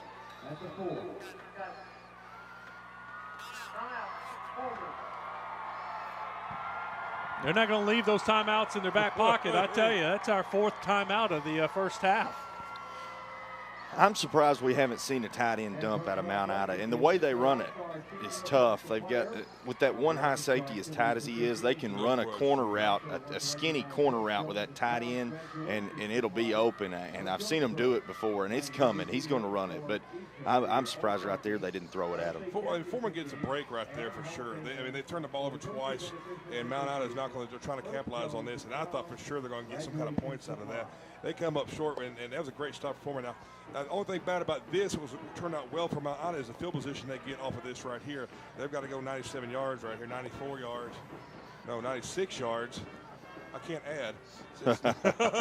96 yards on this one to get a score. So right here as Foreman as a coach, I'm going to tell players, let's get a first down. Let's keep the clock rolling. Don't worry about trying to get it all at one time. If it does happen, that's great, Wes. But if it doesn't, let's don't make any mistakes and hurt ourselves. Let's don't get any penalties or turn the ball over.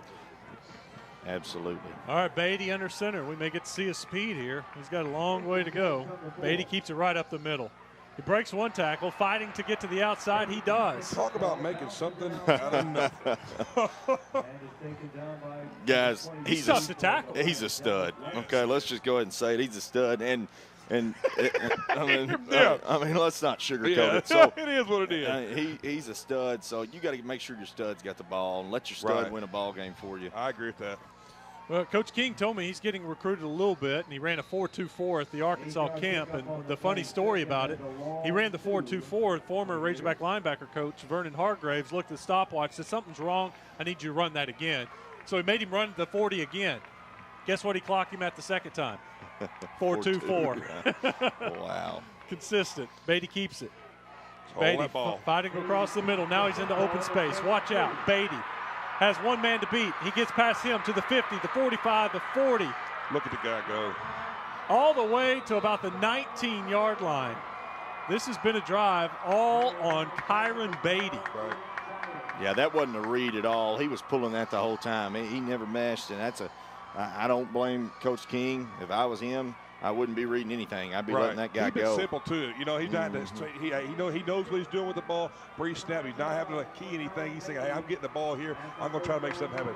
Keeps it simple. Beatty picked up 8 yards on first down. Then he just picked up 69 yards. He's at 148 yards on 7 carries. Kyron Beatty putting on a show so far in the first half. Ball at the 19. Beatty breaks one tackle and picks up a yard.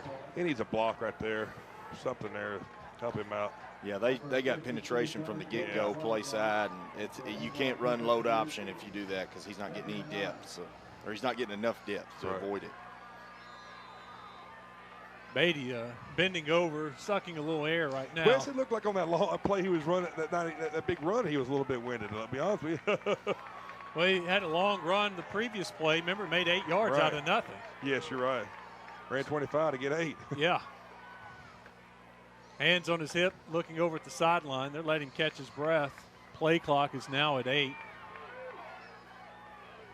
Beatty tosses it out to the receiver in motion. C.J. Green close to the first down. He'll pick up about 8. I'm going to say number 8, Chase Gross on that right there. Did a great block. Made a great block. It kept his hands inside. That referee is watching that closely. They're ready to pull the flag for holding on that. And he does a good job of maintaining his block, but not holding it too long. When the ball's passed, he lets his guy go. And he's the man to contribute that helps a lot with a big gain on that play. Give Green 6 on the play. They'll bring up 3rd and 3. The ball is on the 12. They need to get it to just outside the 9. Beatty with Lovewell right behind him. That's Carver. Lovewell. Beatty keeps it. He's going to lose some yards. That's Helms on the tackle. They tried to go back to the midline there, and Mount Ida's doing a better job of closing that down. Foreman's going to send out the field goal kicker. Coach, what do you think on this? Sam Gamble is going to try a field goal. He's 2 for 3 on the year with a long of 46. They're going to put this on the 20, so it's a 30-yard field goal attempt. just inside the right hash mark. That's where the kickers like it. I think if he made it for 46, I'd probably give it a shot. Yeah. Snap, hold, kick. It is good. I like it. Look at Sam Gamble with the field goal to give Foreman the lead. How about we've got 2 good kickers in 2A football? That is rare. Unheard of. That's rare. So Foreman takes a 17-14 lead. We have 5 minutes and 11 seconds in the second quarter, and we'll take a break. It's the Centennial Bank State Championship games.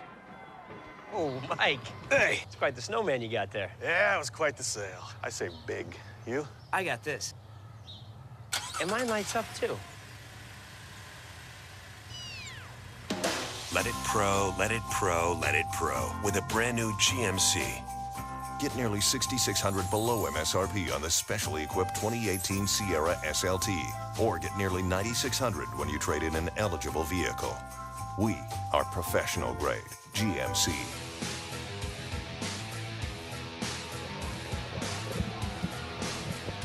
Getting set for the kickoff.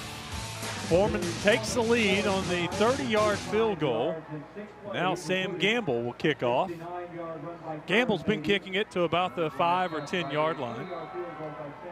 So we'll see what kind of return Mount Ida gets. Gamble on to kick it away for Gators. And for Mount Ida, number 3, Kate Helms, joined by number 11, Dawson Park. Good drive for Foreman, produces 3 points. And I guess it's a good drive from Beatty with 2 big plays. Mount Ida fields it at the 15. Great open field tackle right there, Wes. Number 10. That's Chance. It's him again, yes. Yeah, we've seen Chance Gross a couple times. That was a nasty tackle. Excuse me.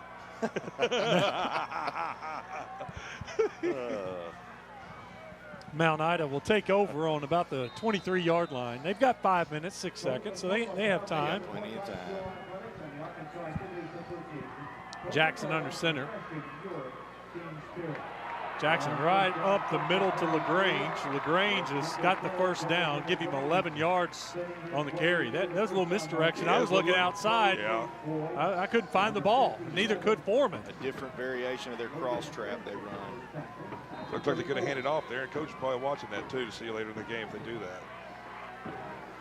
I'm telling you right now, the way they're lined up, if they could run a flood route to the field. LaGrange again on the carry. This time he'll be held to 3 yards.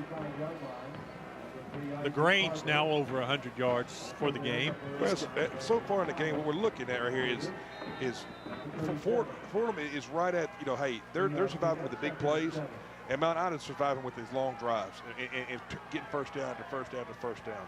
Yeah, we've seen 2 big plays from Beatty. Right. One for a touchdown, one set up the field goal. Jackson with the handoff. It gets across the 40-yard line.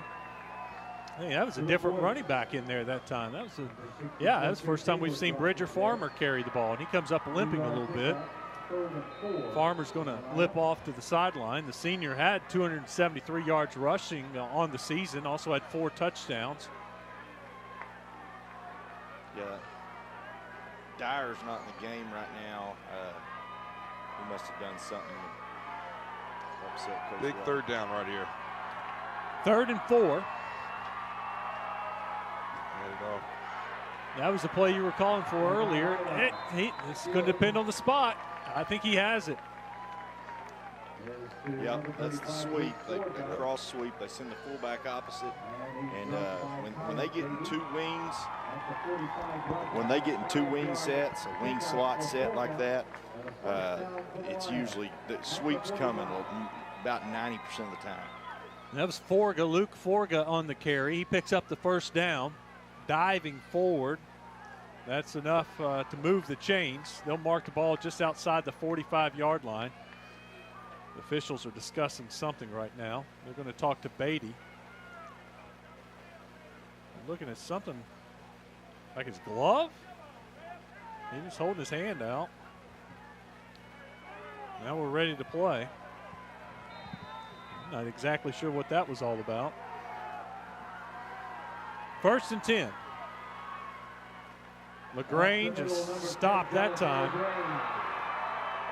Dragged down by number 59 by the Foreman Gators.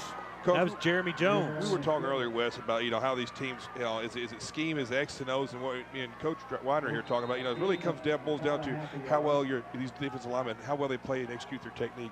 As the game has gone along here, I'm seeing both teams execute with better technique. They're getting a better feel for it. 2nd and 10. No gain on the play. They'll toss this one out. Got a 1st down. Got a flag down, yep. That's going to pull back or bring back a nice run there for Mount Ida. That was Ridge Gibbs on the carry. We're seeing some different backs getting the ball on this drive. Holding on the offense. 10-yard penalty from the spot. So penalties again hurting Mount Ida. It hurt them on their long drive inside the 10-yard line and had a couple of false starts and a hold. And they had to settle for a field goal that was blocked. Here's a replay. So now we got 2nd and 20. The ball on the 35. I guess we couldn't see it on the replay. So that's what my dad says sometimes. Talk to him. He don't really get me. Blood route to the field. Yes. There we go, Coach. You count. Oh. Jackson reversing field, tries to pick up a block. He's across the 40 to about the 44-yard line. Picks up about 10 on the play. That'll get him back to 3rd and 10. They tried to run post wheel right there, and he just didn't have time to even look at it. He had to change direction. They'll mark him just outside the 45-yard line, closer to the 44. So we'll call it 3rd and 11. They need to get the ball to the Foreman 45. So a full 10 yards they'll need to pick up to move the chains. Jackson pitches it out. Nice way to turn it back. Look at that defense. Nice. Foreman defense all 57 over. for Foreman right there. Logan Lindsay turns that back in. Let's linebacker make a play. I mean, he well played. Brandon Thomas was there to clean up the tackle, so that'll force a punt, and we got a timeout. They got a minute 57 left. Foreman wants to. As you can hear, the Foreman crowd's fired up, and they want a chance to score. You're watching the Centennial Bank State Championship games. Being local, being part of the town is what really sets us apart. So it's just nice that we kind of take action. And customer service really is asking questions and finding out what the customer's need is. Thank you for being connected with Fidelity. This whole company, like technicians, everybody that I've worked with, they go above and beyond to give a good customer experience, more than what any customer expects. And it's nice. Be locally connected with Fidelity Communications.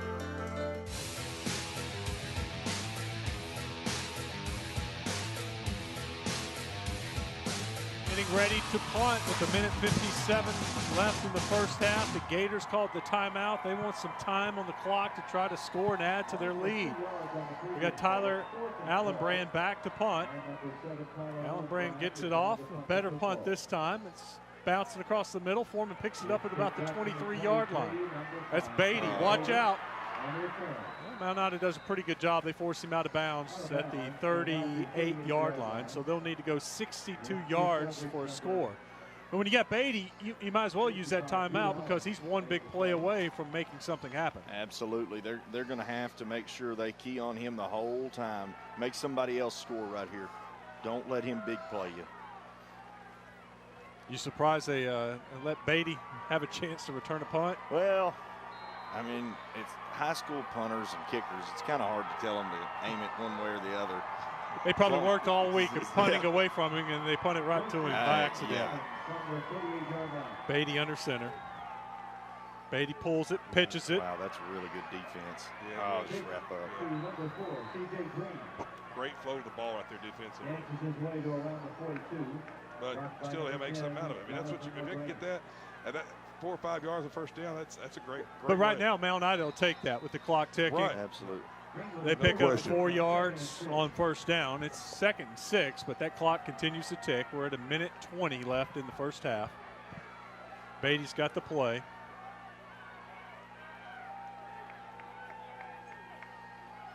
Beatty keeps it. Helms was there to bring him down. Helms tackles him after about a yard gain. It's a good job by Helms right there, filling on the midline. You've got to do that. You can't let Beatty get a step. Yeah, the important thing with Beatty, don't let him get going. Just tackle him. That first guy's got to get him. Under a minute to go. We're at 45 seconds left in the half. Beatty rolling to the near side. Beatty pitches it late. Mount Ida there to tackle Carver on about a 4-yard gain. The clock will stop for the first down. Did you notice Beatty took a shot after he pitched it? He got rocked. That's good defense, though. When they're running the option, you got to hit the quarterback every time. Make sure you got your guy. Play your responsibility. They move the chains. They start the clock. So you got to think they're going to run a play, call a timeout, and take a shot. Beatty under center. Beatty keeps it. Makes one cut. He's brought down by his shoes. Good tackle there by Champ Sailors. It looks like he just swimmed one defender right there, right beside him. He's like, excuse me, I'm going to try to go this way. Thank you. If Sailors doesn't make that tackle, Beatty's gone up the middle. All right. Well, and actually, Mount Ida fielded it well. He just did a really good job of making that kid miss in the hole. That's how athletic he is. He took one step and made a cut. Elusiveness. So right now, they're drawing something up. You got to take a shot here. That was their last timeout, so 12 seconds left. Beatty needs to get him a good shot of water before they take a shot. Yeah, I agree. Because they're about to make him go to work on this play. Well, you only need about 2 yards for the first down. Then the clock would stop after the first down, so you might have a chance to get under center. With no timeouts, you can't take that chance. You've got to throw the ball because, I mean, if you don't get it, the clock's running out. You don't get to play any time, so you've got to throw the ball right here. It's second down. I'm telling Beatty, hey, if you throw a pick, it's all right. Just get him down. Yeah. You're the fastest guy on the field. He turns into the safety. Yeah. Wouldn't be opposed to seeing Beatty on the outside a little bit, and if he's got room to run, you never know what he could do. Right. A little different formation, is it? Yep. Yeah, here comes it's trips. So you got 3 receivers to the right on the high side of the screen.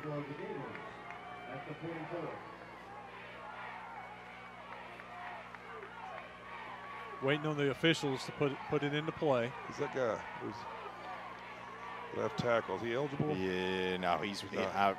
No, he's not tackle eligible. Okay. That'd be a good play to call. No. Okay. Beatty is brought down in the backfield. What a play there from the Mount Ida defense. Ethan Winkley. Ethan Winkley ends the first half. What a first half. 17 for Foreman, 14 for Mount Ida. Coming up next, our halftime show. Lanny Beavers from Fearless Friday will join us. We'll be back here in about 20 minutes. Business owners demand it. We provide it. Reliable high-speed internet, phone systems, and TV services that keep them connected with their clients. We are Fidelity Communications, loyal to our customers who rely on innovative communications technology every day, each step of the way. Do business with accuracy, with precision. Do it at the speed of Fidelity. Learn more about Fidelity's complete range of business telecom solutions. Be connected with Fidelity Communications. Are your devices playing tug of war with limited bandwidth? Competing for an uninterrupted flow of video, music, games, Snapchats, and online shopping? Get more bandwidth, more capacity to cover all of your devices. How many people use internet in your home? How much capacity do you really need? Fidelity Communications Bandwidth Analyzer can tell you. Go to fidelitycommunications.com, click the internet tab, and get started. Stop the tug of war. Get Fidelity. Fidelity Communications provides access to exclusive original content produced by our regional Local 6 production teams that features members of your community. And we want to remind you that your ideas count. So take action. Help us discover what makes your community unique. Let us know what you want to see on your Local 6. Visit our website, fidelitylocal6.com, and find the contact info for the production manager in your region.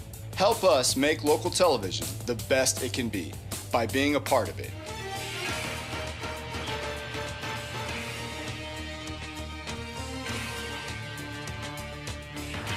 And welcome back. The halftime show is Foreman leads Mount Ida 17-14. Lanny Beavers here, Fearless Friday, and head coach of Hot Springs High, Chris Foreman. Chris, good to see you, my friend. Good to see you, Lanny. Chris, I know you know a few about Foreman. Tell us former coaches for yours. It is. Adrian Ivory's the defensive coordinator, and he was with me for 2 years at Hot Springs. And, I've known Coach King a long time when he was at Parker's Chapel, and then moved around a little bit and doing a good job right now. Very good ball game. It's a lot different the first time these two teams met up. They're both conference opponents, so they definitely know each other.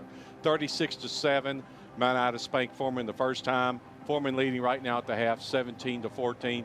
It's tough to beat a team twice. It is, and I think back to when I was at Gillette, when Red Parker was at Bearden. They beat us early in the regular season, and then we beat them in the playoffs. And it's very tough. And, I tell you what, right now, it is a Beatty and LaGrange show. I mean, Beatty from Foreman is putting on a highlight reel out there right now. I think he's got over 150 yards at half, and then comes in, blocks the field goal, and then, of course, you got the bruiser from Foreman, LaGrange. I think he's up to over 100 yards now on 17 carries, and it's going to be one of those things of who makes the most mistakes. And right now, even with Foreman leading, they've made the most mistakes. They had 2 crucial turnovers, and it's tell you what, Mount Ida gets the ball back, but Foreman is playing well. Yeah, Beatty just phenomenal speed on the Foreman side of the ball. Interesting, though, Coach. I know you like power football, running football. You play that at Hot Springs High. I was down there on the sidelines there, and I was watching Mount Ida on the offense, running that midline option. What Foreman's doing, they got 4 D linemen. They got their linebackers split, but they've got a big hole right there, right up behind the center, and they're allowing Beatty, the free safety, to come in and fill that gap. If you'll notice with Mount Ida, they've hit it a couple times wide, but generally they're not running the ball well wide. It's right up the middle where that hole is. Do you think Foreman's seeing the same thing that I am? Absolutely. And, I mean, even with the hole in the middle and all that, I mean, you could see on the field, I mean, Mount Ida's not got tremendous team speed. And, if they're going to beat you, it's going to be right at you. And, Foreman's, seeing that and doing a good job filling inside there because, again, Mount Ida's not a team that's going to beat you on the edge. However, you flip those roles, Foreman is a team, obviously, with Beatty that is going to beat you on the edge. Well, let me ask you this, Coach. You played in some big games yourself. Mount Ida was here last year. They won a state championship with a big win last year over Hampton. This is first time for the finals for Foreman. They're up 3 points. Mount Ida's not going to feel any pressure. They know they've been here before, and that was a close game last year. When does the pressure hit Foreman? Because it certainly didn't hit them in that first half. Absolutely, and I said that after the Foreman scored the first possession or first score of the ball game. They did. And, you were down there on the sideline. I mean, there was no panic. I mean, it wasn't like heads are dropping. I mean, Mount Ida went on its business as usual, and those that noose around the neck in the fourth quarter is going to tighten up. Yeah, exactly. So Foreman, in my opinion, they're playing great football, and right now, look, with the 2 mistakes, looking like a better team. But in that fourth quarter, it's a totally different deal. You got to, it's those who's been there and done that, and they've been there and done that. So, I think Foreman, has to have a big third quarter. Because again, Mount Ida gets the football back. If they come out and ground pound down the field and put it in the end zone, again, that noose is going to tighten in the fourth quarter. Yeah, 3 passes. I think there was 3 total passes, if memory serves me right, in the first half. Both teams successful, although Foreman did throw an interception on one. Not the best of the passing attacks, and we'll talk a little bit about that later when we get back from these messages. Once again, you're watching the 2A State Championship brought to you by Fidelity Local 6 and Fearless Friday. Total internet bandwidth. Is there enough here for everyone in your household? Let's find out. 2 teenagers connect their phones to Snapchat and stream videos. Mom and Dad have phones connected too, plus a laptop computer. They all enjoy watching Netflix movies, sometimes while using these other devices. Oh, and did we mention the daily online gaming sessions? That's a big chunk. Sorry, all gone. Do you need more bandwidth? Try Fidelity's Bandwidth Analyzer to find out. Visit fidelitycommunications.com and click Internet to get started. Being local, being part of the town, is what really sets us apart. So it's just nice that we kind of take action. And customer service really is asking questions and finding out what the customer's need is. Thank you for being connected with Fidelity. This whole company, like technicians, everybody that I've worked with, they go above and beyond to give a good customer experience more than what any customer expects. And it's nice. Be locally connected with Fidelity Communications.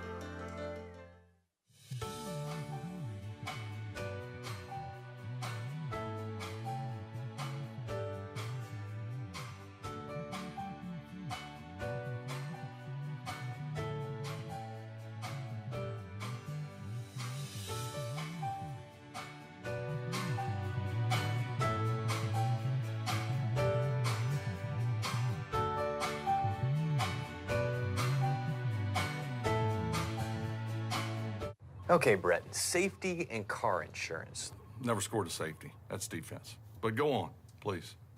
Yeah, defensive. That's exactly how you should drive. There is no such thing as a defensive drive. Offense makes the drive. Oh, I mean when you're on the road. But it doesn't matter, home or away. Okay, clearly I'm striking out here. That's baseball. Get great home and auto rates and local agents at favorites.com from Farm Bureau Insurance.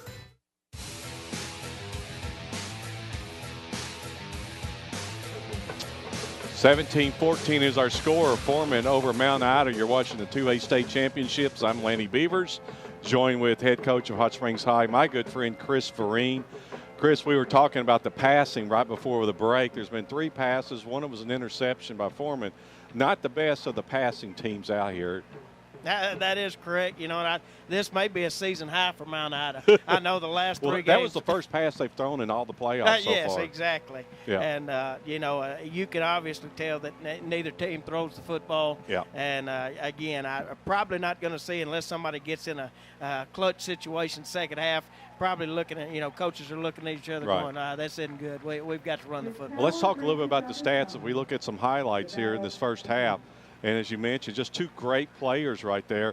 As you see the big play right here by Beatty, boom, he breaks. Look at the speed right here. Right. I mean, that's just breakaway speed right there, Coach. It is, and, you know, and it's obvious that Mount Ida doesn't have that, and, you know, they've got to control the line of scrimmage and keep Beatty from breaking out, because once he breaks out, it's again. Well, listen to this. Excuse me, score 17-14, the first down. So Foreman with 8, Mount Ida with 10. And rushing yards, 218 for Foreman, 179 for Mount Ida. A little bit surprising there. Here we go. Passing yards, 36 for Foreman and 14 for Mount Ida as you watch Mount Ida. Now, he had a huge game last year. I remember him for Mount Ida, number 3. He's a phenomenal player there, Helms. And you see the second score, and then Mount Ida comes back. Foreman, I believe, Coach, is, let's see, yeah, they've led the whole game. It's been tied. Yes, it's tied. But Foreman has led. That was a big block. But here you see the interception. He just throws it way too high, and it just wasn't there. And that was a second turnover for Foreman. Now, Foreman also had a fumble. So Foreman's had, two turnovers tonight. Yes. Now, you know, and you go back and look at it, you know, they score, they hold at Mount Ida, you know. So that could have been another 7 points, because if I'm not mistaken, I do not think Foreman has punted the football yet. No, they haven't. That's a huge drive right there for Foreman and Beatty, as you see it. That's a big tackle right there. But they got the ball like the 3-yard line after they blocked the field goal by Mount Ida. Drove it all the way down right before the half and kick a field goal, and then that's where the difference is right now. And here's a block right, and guess who blocked it right there? Exactly, number 5. Yeah, number 5, Beatty. It's a Beatty show. He also plays free safety, almost a safety right there after a blocked field goal. They get actually out to the 4-yard line, but that was a huge drive as they drive it all the way back down. and kick that big field goal. And generally in 2A, you don't see field goals a whole lot. And two great kickers. I mean, we watched them on the extra points, and I'd love to have either one of those guys. And Mount Ida comes back out and they get something going after the field goal. You think they're going to go down and score, but again, I've been there. I know, and Coach does too. Without the lack of speed, one thing you can't overcome is penalties in this offense, right, unless you have a Beatty. And they get a big run out there, going to cross midfield, get the first down, and get it brought back with a holding call. And that's what it's going to come down to. That holding call, though, was on the wide receiver. You could see that pretty good. He helped. Sometimes a holding's like opposite side of the field, and that's just what I guess gives a coach gray hair. But that holding call actually helped get that long play. It was a good call there, but you're correct that you've got to stop your penalties, and then that's what they do. Once again, our score at the half is Foreman 17, Mount Ida 14. We'll be back after these messages. You're watching the 2A State Championship, brought to you by Fidelity Local 6 and Fearless Friday. Amazing is finding your passion and paying it forward. Maddie's days are spent preparing children for the future. Whether she's teaching in the classroom or coaching on the range, her lessons help others take flight. But when complications caused her twins to be born nearly 4 months premature, the care they found at Baptist Health taught her the power of hope. Keep on guiding, keep on loving, and keep on amazing. For the care that keeps you amazing, visit Baptist-Health.com. Where does the big man go for Santa-sized deal? CraneTeam.com, of course. During the Crane Team Holiday Sales Event, you'll find thousands of clearance-priced vehicles at CraneTeam.com. Shop the largest selection of new and pre-owned vehicles in Arkansas. Value your trade, get financing, and your sales tax paid, all from the comfort of your home. The Crane Team's got them, with over 16 locations offering the biggest discounts of the year. It's the Holiday Sales Event going on now at CraneTeam.com. Oh, Mike. Hey, it's quite the snowman you got there. Yeah, it was quite the sale. I say big. You? I got this. And mine lights up, too. Let it pro, let it pro, let it pro with a brand new GMC. Get nearly $6,600 below MSRP on the specially equipped 2018 Sierra SLT. Or get nearly $9,600 when you trade in an eligible vehicle. We are professional grade. GMC.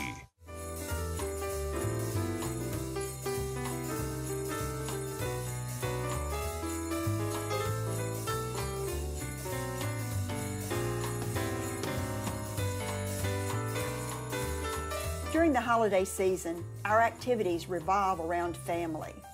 At Dickerson Law Firm, we are a family. And from our family to your family, we wish you a very Merry Christmas!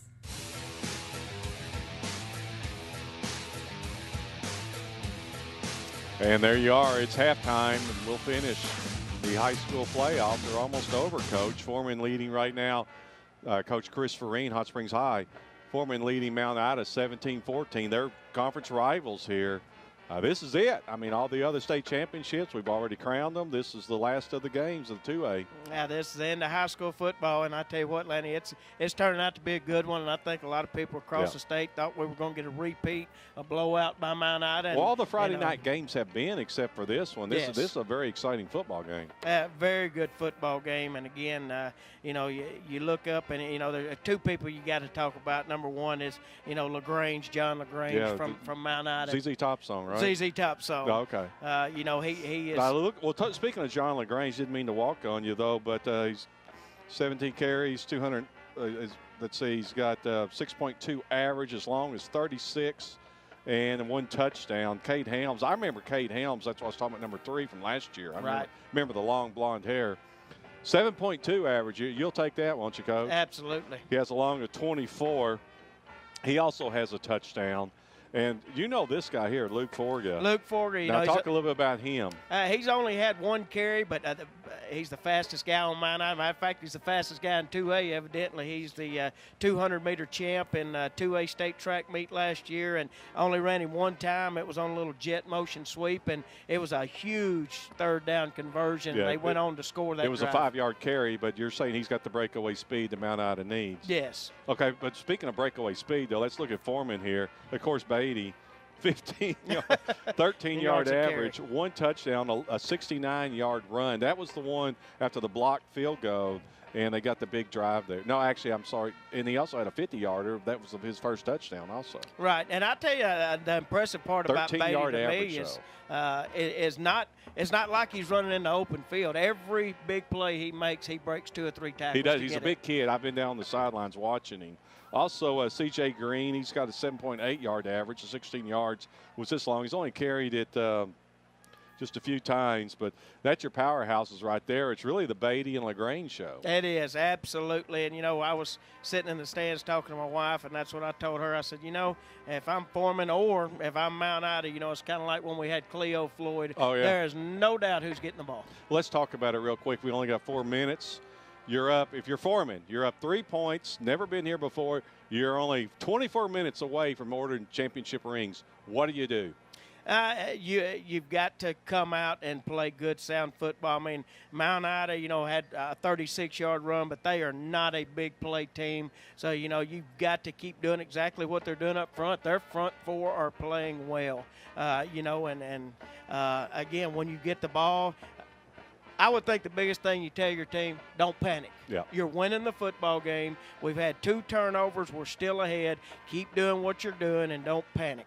And if I'm Mount Ida's coach, I'm coming out and say, guys, we know we've been here, we've done this, control the ball. We don't have to have big plays. And Mount Ida gets the ball first, too, to start the third quarter. And it's going to be a huge possession. Well, Coach, in a game like this, I always like to say you like to make the other team chase you. Is this the type of game that who does that prevail the best for? Foreman, where you're making the opponent chase you? Because Mount Ida's always feel like they can come back in. Where does that fit better for each team? I think this opening possession is going to be huge, Lenny. I mean, if Mount Ida drives down and score, I think it's going to get in Foreman's head, and again, that noose is going to tighten. If they hold them and go down and score, I think Foreman gets a lot of confidence, and I think we're going to see a very tight ball game, and in which I think Foreman wins it. I think if Mount Ida scores opening possession of the third quarter, they win it. If they don't, I think Foreman wins the football game. That's a great day. I know you like rushing football at Hot Springs High. You got to like these offenses tonight. I love it, love it. I mean, again, it is the old midline option, the trap plays, the counters. Do you think, though, real quick, though, that Foreman will change that defense a little bit? They got that 4-man front, they got the 2 linebackers, and you got your safety, but there's a big hole right over the middle. There is, and again, if I'm Foreman, as many points as Mount Ida has put up this year, I don't change a thing. I mean, it's working, and offensively, obviously, you don't want to change anything. But, Mount Ida's got to find some answers for Beatty. And I'm looking here at LaGrange, the big fullback. He's a junior, and Beatty is a junior. He's the midline quarterback for Foreman. So, LaGrange, you and Beatty both, I have an open room at my house at Hot Springs. If you want to come run the midline next year, I have a spot for both of you. Well, Mount Ida's not very far from Hot Springs High. It's not. I'll go get him every morning. It's great football here, Coach. We certainly appreciate it. Once again, our score is Foreman 17, Mount Ida 14. What a great 2A game. We certainly appreciate everybody watching. Good crowd for both of them also. Absolutely. Standing on Mount Ida's side, I think there's more people here than in Mount Ida. Certainly is. When we get back, Wes and the gang will be back. Once again, Foreman 17, Mount Ida 14 at the half. You're watching the 2A State Championships brought to you by Fidelity Local 6 and Fearless Friday. Now my daughter plays a recorder, and we have to video her and then post that to her teacher as part of her homework. My kids have to have it. She's only in 4th grade. My other one's in high school, so of course she needs it. But I have so many siblings, and my nephews and my mother are there, and I can't be there. We can FaceTime, and I get to see all of them, and we get to talk, and it just makes it that much better for my mom. You have to have the internet. It's like a necessity. Be connected with Fidelity Communications. Pretend this watermelon represents your total internet bandwidth. Is there enough here for everyone in your household? Let's find out. 2 teenagers connect their phones to Snapchat and stream videos. Mom and Dad have phones connected too, plus a laptop computer. They all enjoy watching Netflix movies, sometimes while using these other devices. Oh, and did we mention the daily online gaming sessions? That's a big chunk. Sorry, all gone. Do you need more bandwidth? Try Fidelity's Bandwidth Analyzer to find out. Visit fidelitycommunications.com and click Internet to get started. Fidelity Communications provides access to exclusive original content produced by our regional Local 6 production teams that features members of your community. And we want to remind you that your ideas count. So take action. Help us discover what makes your community unique. Let us know what you want to see on your Local 6. Visit our website, fidelitylocal6.com, and find the contact info for the production manager in your region. Help us make local television the best it can be by being a part of it. Are your devices playing tug of war with limited bandwidth, competing for an uninterrupted flow of video, music, games, Snapchats, and online shopping? Get more bandwidth, more capacity to cover all of your devices. How many people use internet in your home? How much capacity do you really need? Fidelity Communications Bandwidth Analyzer can tell you. Go to fidelitycommunications.com, click the internet tab, and get started. Stop the tug of war. Get Fidelity.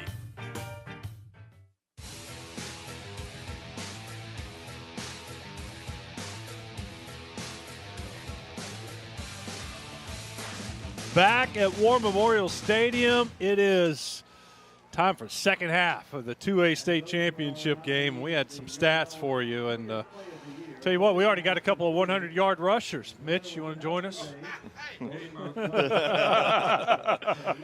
John LaGrange for Mount Ida, 17 carries, 106 yards, and a touchdown. Kyron Beatty, the story for Foreman, 12 carries, 156 yards, and then that one touchdown. So both teams getting it done on the ground as we kind of predicted, 4 total passes. I had set the over-under for 7 in this game, so we're right on target. Pretty close.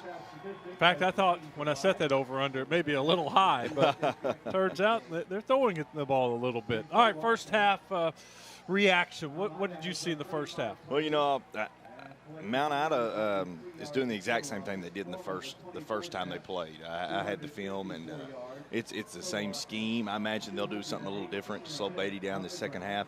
And back to Beatty, you know, my buddy Taggart Moore, who's the head coach at Lone Oak, he called me during halftime, and I was visiting with him, and first thing he said was, man, that Beatty kid's a freak. And I said, yeah, he can go. He's pretty good. So right now, that's the difference to me, is the Beatty kid has taken over. He's taken control. Well, with and their defense. 2 turnovers by Fordham, and they're up 3 points. I mean, they're -2 in the turnover margin, and you're ahead.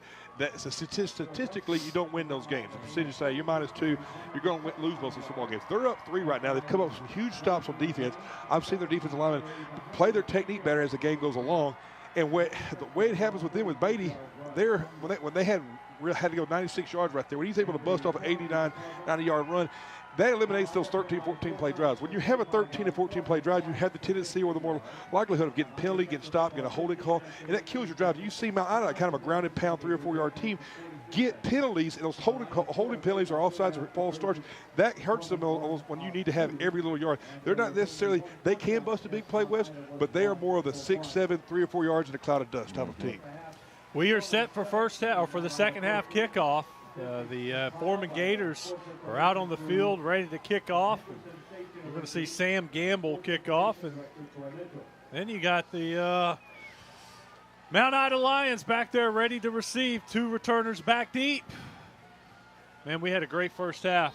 That second half is anything like the first half. We are in store for a great finish. You think about it, Beatty made a lot of plays at quarterback, but the biggest play may have been the blocked field goal. That's the difference in the game right now. Absolutely. That was huge. And if you're going to attempt one again, you better account for him off the edge. Line drive, kickoff gets it started in the second half.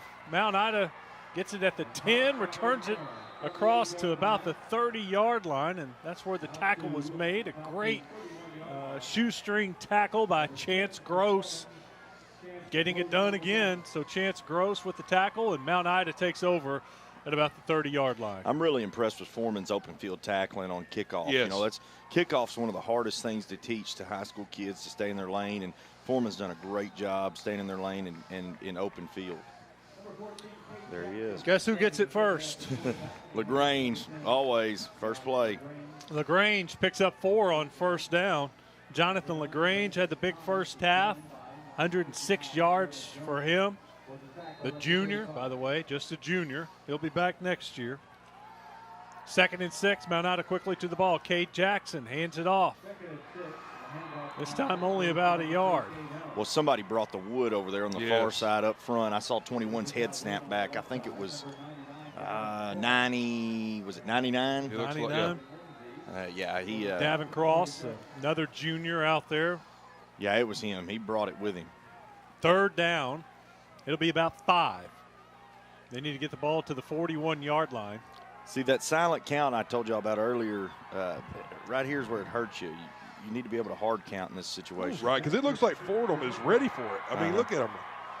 That's a big third down stop right there, Wes. Yeah, Cade Jackson kept it. Looked like he had somewhere to go, and he was met in the hole by the linebacker, and the linebacker took him head up, head on, knocked him down. So he's short about 2 yards, and they thought about it for a second, but Mount Ida's going to punt. So like their first drive in the first half when they went 3 and out, Mount Ida's going 3 and out in the second half on their first drive. Well, and like we talked about at the beginning of the game, the key to stopping Mount Ida is you got to stop the dive. And Foreman has stopped the dive better than anybody I've seen all year, and that's the difference right now. Allen Brand with a good punt. It's fielded at the 31-yard line. Watch out, that's Beatty. Beatty gets it across the 40 to the 43-yard line, and that's where Foreman will take over to start the second half. They lead it 17-14, so their defense steps up and gets a 3 and out on the first possession of the second half. I'll tell you what, every time Mount Ida punts, I kind of stiffen up here. It goes right to Beatty every time. That's a little bit scary. Anytime you get an athlete like that in space, watch out. So Beatty in there at quarterback. He's number 5. You see Corey Lovewell, number 1, lined up behind him. C.J. Green on one side. You got Isaac Carver on the other.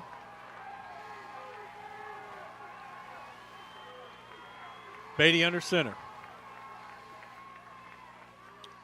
Beatty's going to keep it, and the Mount Ida defense wraps him up right away. He falls forward to about the 49-yard line, gain of 2 on the play.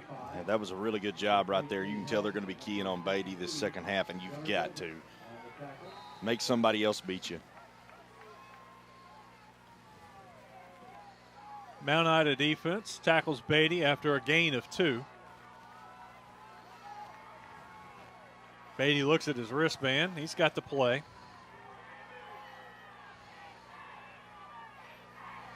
Beatty hands it off to Lovewell right up the middle.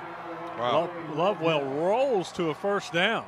Well, that looked like right there it was just straight dive. They call it zone dive, and it looks just like option, but it's a straight give. And with that front they're getting, they can get kind of some A-gap, an open A-gap if that center can get that nose scooped. And I think he did right there, the way they're flowing to Beatty. With all eyes on Beatty, it may open up some holes for Green and Carver, and just then we saw Lovewell with the first down carry. Beatty keeps it and pitches it out wide to Carver. Carver to the outside, to the 35-30, and we got a holding call. This one's going to come back. Is that a bad one, Mitch? Yeah, I didn't see it. Disagree, Wes. He's got to get his hand inside there, but the guy's he's got good position on him. Picked up about 15. They'll call on 10. Holding on the offense. 10-yard penalty. So that's going to wipe out a pretty good run. So that one's coming back, and it'll be a first down again. And it's exactly 1st and 10 because they threw the penalty at about 10 yards down the field. Mount Ida didn't have anybody for the pitch man right there. I think it's because they're so worried about Beatty. When he pulls it, the guy who was responsible for pitch ended up coming and attacking Beatty, which opened up the edge. And like you said, Wes, it's going to open it up for some other people when they're keying on him. 1st and 10. Ball on the 46. Beatty keeps it, pitches it late. That's good there. C.J. Green picks up about a yard. That's good defense. Yeah. See, that side made up for it. The exact same play, ran it the other way. They're running it to the field. Exact same play, but right there, the outside backer was disciplined enough to stay home and play the pitch.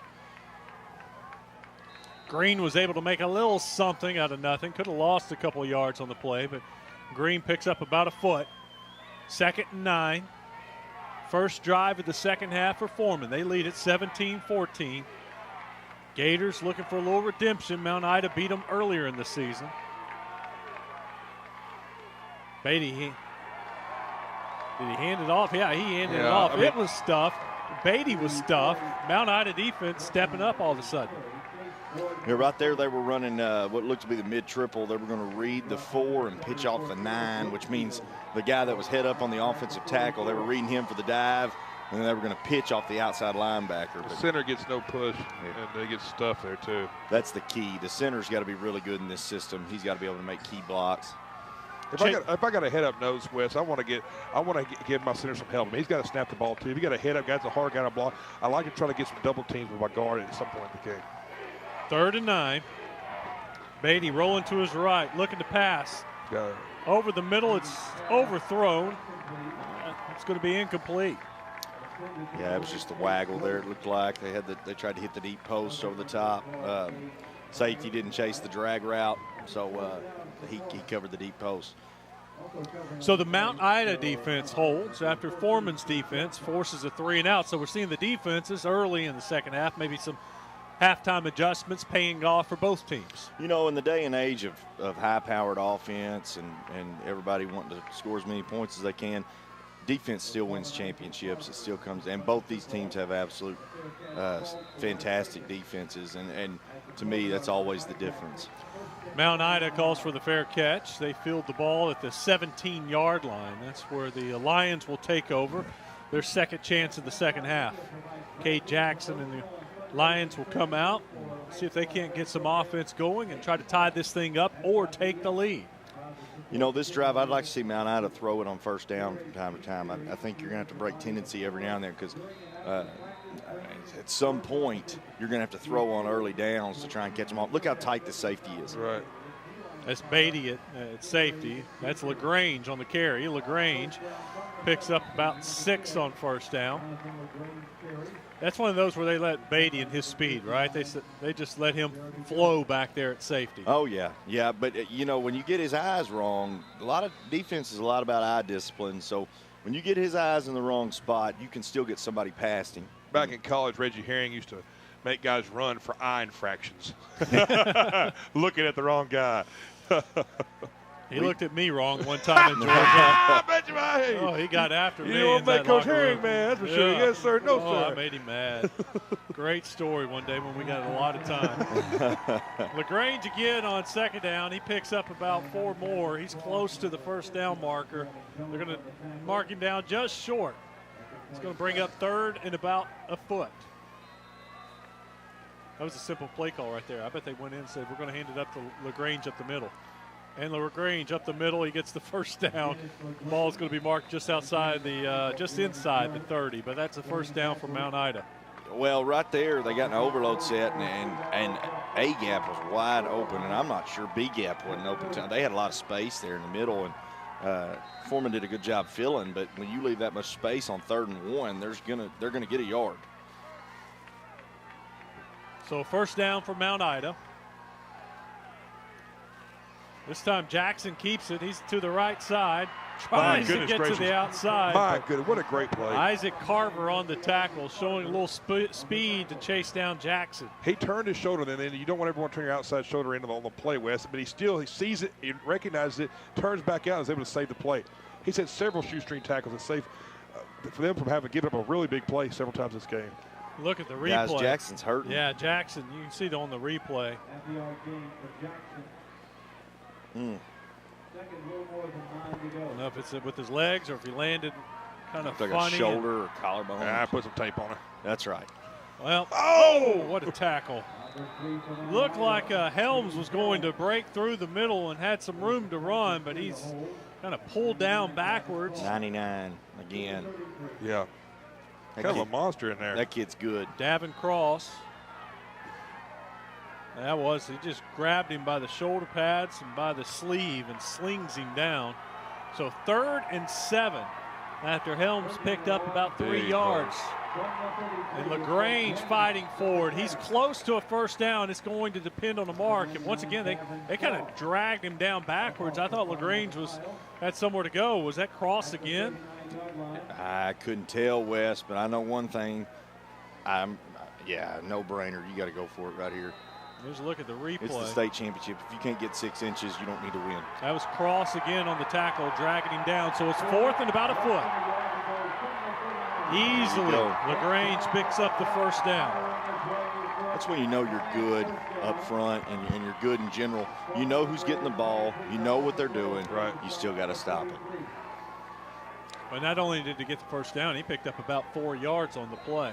Mount Ida's got to have a wrinkle, but really what they're doing, I see the coaches, is just the KISS method. Keep it simple, and they're trying to wear Foreman's interior alignment down. Yep, that's right. And Coach White, man, he's patient. That's what makes him so good is he's going to do what he does, and he's not going to change. That's Helms in the open. Helms to about the 41-yard line. Another first down for Mount Ida. We're seeing this clock start to chew away in the third quarter. First down after first down for the Lions. Dive and cross trap. It's been the story all night. They ran dive and cross trap, and that cross trap's been a really good play for them the whole night. Cade Helms picks up 16 yards for the first down. That's LaGrange. LaGrange in the middle. LaGrange picks up 4 on first down. That's a win for Mount Ida, isn't it, when they get 4 on first down? Absolutely. That's big for them. You know, a play I haven't seen tonight either. Their tight end number 4, he moved in from Texas. He was a quarterback in Texas, and he's been a really good tight end for them this year.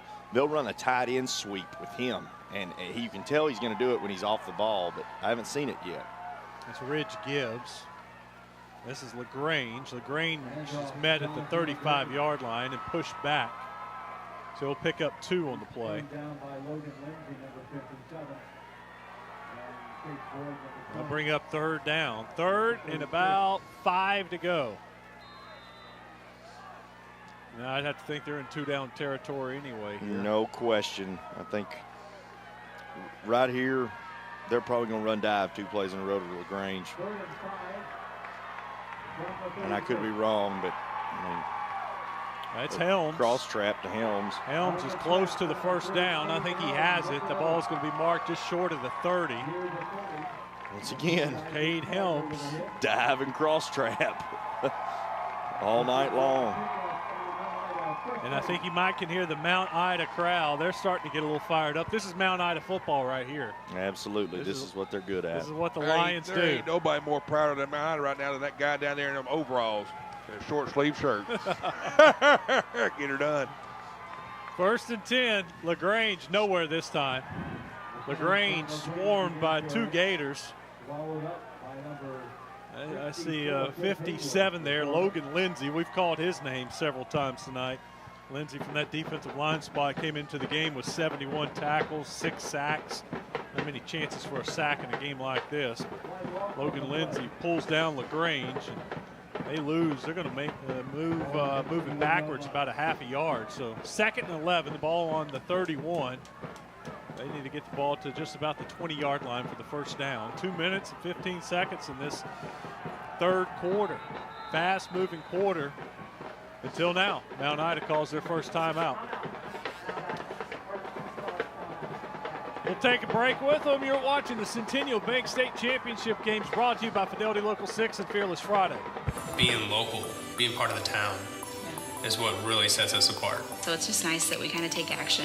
The customer service really is asking questions and finding out what the customer's need is. Thank you for being connected with Fidelity. How many devices will you be running in your home? This whole company, like technicians, everybody that I've worked with, they go above and beyond to give a good customer experience, more than what any customer expects. I firmly believe in doing the best that we can for our customers. Just so you know, there's no data caps, no overage fees, so you can be on it 24/7. One day I had 5 compliments in a row for technicians, and I think it's a big deal for customers to take time out of their day just to call and let us know that they went above and beyond for them. You know, within Fidelity, teamwork is gigantic. We couldn't be anything without teamwork. We work together.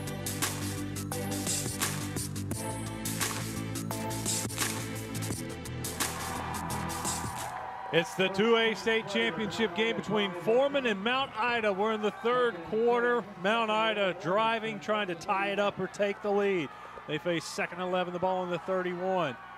The quarterback keeps it. Quarterback keeper fighting forward. Look at Cade Jackson struggling to the 24-yard line. Jackson picks up 7 yards on 3rd and 11. That was good hard run from Jackson. Yeah, it was just quarterback belly. He spun out of it, and they had a lead blocker and a kick with the guard. Looked really, really good. I like the second, third, fourth effort from Jackson there. Jackson to LaGrange. LaGrange to the 15, 14, fighting to the 13-yard line. Well, and this is what Mitch was talking about earlier. Their whole game plan is just wear you down, and so you can kind of see it happening. They're having a good, crisp drive. They're not turning it over. They're being efficient, and this is what they want to do. Exactly.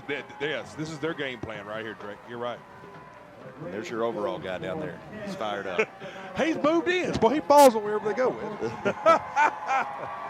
First, he is getting fired up. Look at him. 1st and 10 from the 14. That's LaGrange. He's brought down at the 12. Is that LaGrange's daddy down there, you think? It could be. He can play a little ZZ Top, gets him going. LaGrange now up to 148 yards rushing on the night. LaGrange has already carried the ball 28 times. They're riding their horse tonight. That's Helms. Helms brought down by 2. The ball was loose. Are they going to say he was down? He's down. Okay. They're saying he was down. I was going to say, it's been such a good drive. You'd hate to see it in that way. I tell you what, I'd line up in the exact same formation and run jet sweep with the wing. There was nobody out there. Yep. I was about to say that. They fake it right there, but boy, Mount Foreman was not ready for it. 3rd down. They need to get the ball to about the 4, so let's call it 3rd and about 5. He's going to do it right here. Yeah, 12 looks ready. He got it. There goes. In the open space, touchdown. Mount Ida, you guys called it, but we got a flag on the 10-yard line. I'll tell you what, these guys are flag happy. Yes, they are. Dyer had nothing but green turf. He had 1 blocker, 1 defender. But there is a yellow flag on the field. And Mount Ida kind of throws their hands up. They're kind of disgusted. Holding on the offense. 10-yard penalty from the spot. Well, this is the second drive that Mount Ida has gotten down inside that 10-yard line and had some penalties. And they're going to go back if they lose this game. Look at those 2 drives and those penalties. You know, this is kind of the story of them in Hampton last year with Hampton's penalties that they had on the drives and different things. And this is kind of the reversal of it. Well, I'm not sure everything is legit on those calls, but hey, that's the way they're calling the game. You've got to adjust to it. You've got to make something happen. I mean, I don't disagree with them. I don't agree with all of them either, but that's how they're going to call the game. That you do not want to be that guy that kills a drive. I should remind everybody I've got 2 offensive linemen with me in the booth, and they've never liked a holding call in their life. Mount Ida trying to get outside. They can't do it. That Foreman defense snuffed it out. Carver, I'll tell you what, Wes, that fires me up right there. I'm an offensive lineman, but when you play great technique like that, shoulder square to the line of scrimmage, and hey, your job is to keep outside arm free. It comes outside to you. You're the last man there to make it happen. He makes a tackle. All right, here you go. Here's field goal. Which side's Beatty going to come off of? Same side he did earlier? Yep, he's coming from the high side. You'll see Beatty lined up at the top of your screen. You better do some protection adjustment. Yep. Fan those tight ends and wings Number 33 there on the high side. Beatty blocked the last field goal attempt. There's Tyler Allenbrand. Good kick, high enough, long enough. It is just right, just a little right. And the score remains. Wow. Foreman 17. Mount Ida 14. That is the end of the 3rd quarter. 4th quarter action coming your way. It's a Centennial Bank State Championship game. Long live resilience. With Uconnect with an 8.4-inch touchscreen. Class exclusive RAM box storage. And 4-corner air suspension. Ram trucks work through the holiday so we can enjoy ours. Get a great deal on the trucks proven to last during the Ram Big Finish event. Get 0% APR plus $1,000 bonus cash or get an average $11,724 in total values on Ram 1500 Laramie Crew Cab. Oh, Mike. Hey. It's quite the snowman you got there. Yeah, it was quite the sale. I say big. You? I got this. And mine lights up, too. Let it pro, let it pro, let it pro with a brand new GMC. Get nearly $6,600 below MSRP on the specially equipped 2018 Sierra SLT. Or get nearly $9,600 when you trade in an eligible vehicle. We are professional grade GMC.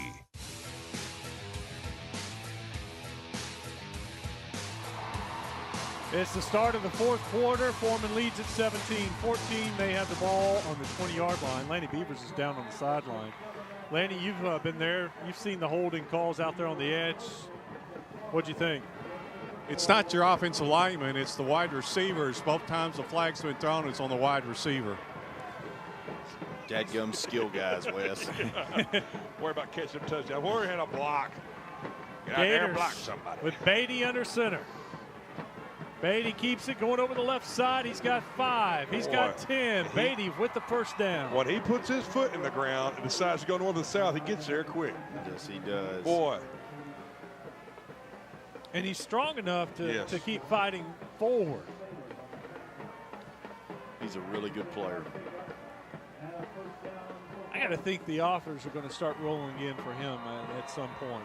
You bet. And he's only a junior. Gain of 10 on first down for Beatty. If that guy can stay healthy, they may make a run at it next year, too. No question. He's got 168 yards through the first 3 quarters. Midline. Beatty keeps it. He's Ooh. stuffed. Picks up 2. There's a big play there from the Mount Ida defense. We'll give Caleb Woodfield credit with the tackle. Good tackle there from Woodfield. Yeah, right there they ran the midline. The D-tackle squeeze, took the dive. Really good job of gap exchange. The Mike scrape and fit for the quarterback. Second down and 8 after a 2-yard pickup. Ball is on the 32. They'll need to get it to the 40. 11 minutes to go. Beatty tosses it out wide. This time Isaac Carver picks up about a yard. They did a really good job of forcing that back in, making sure their force player, he didn't run up the field and create a crease. He squatted and forced it right back inside. Drew Allen there for the tackle. So big third down play right here. It's 3rd and about 6. That you, John Wayne? Mount Ida needs to get off the field, get the offense a chance to tie this up. And Foreman's. We're getting down to the nitty gritty. Coaches are using those timeouts. They're going to talk things over. We'll take a timeout with them. You're watching the Centennial Bank State Championship games. Where does the big man go for Santa-sized deal? CraneTeam.com, of course. During the Crane Team Holiday Sales Event, you'll find thousands of clearance-priced vehicles at CraneTeam.com. Shop the largest selection of new and pre-owned vehicles in Arkansas. Value your trade, get financing, and your sales tax paid all from the comfort of your home. The Crane Team's got them, with over 16 locations offering the biggest discounts of the year. It's the Holiday Sales Event going on now at CraneTeam.com. Are you tired of harassing calls from debt collectors or the IRS? Filing for bankruptcy may be the answer, but the word bankruptcy can be scary by itself. So don't try this alone. Call the Brian Wilson Law Firm.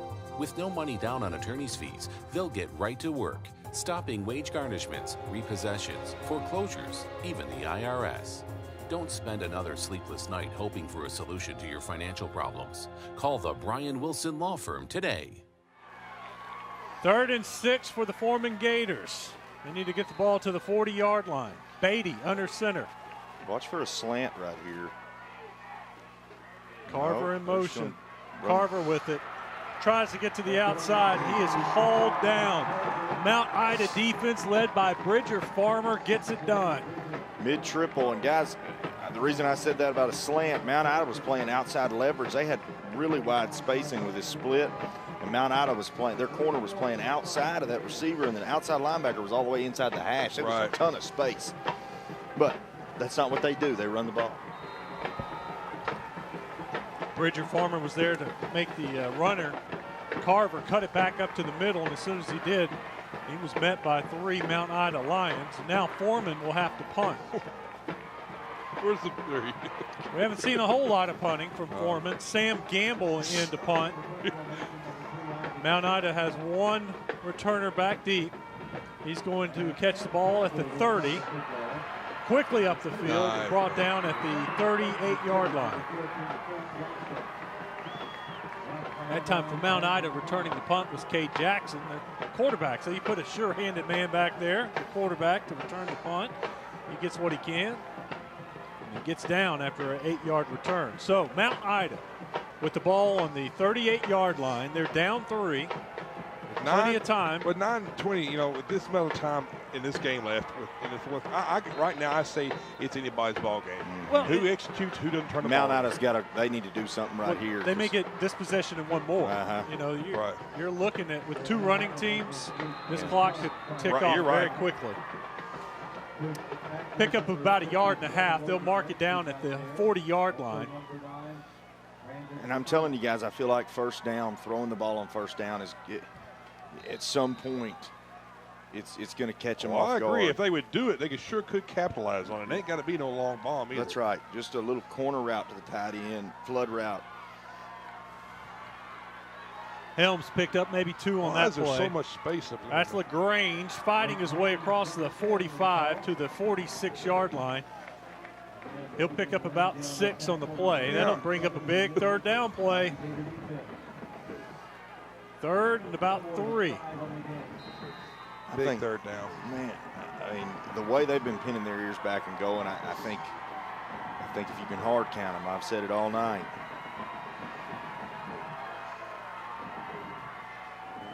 That's LaGrange. LaGrange is short. He's going to be just a little bit short. He picked up maybe 2 yards on the play, but he needed 3. So now a very interesting call. It is 4th down, 4th and about 1. Ball close to midfield. You punt it, try to pin them deep. You go for it. Looks like they're going for it. You bet. Brought in a big offensive lineman. I think it's jumbo. There's no doubt you go for it. It's a state championship game. You got to go for it right here, midfield.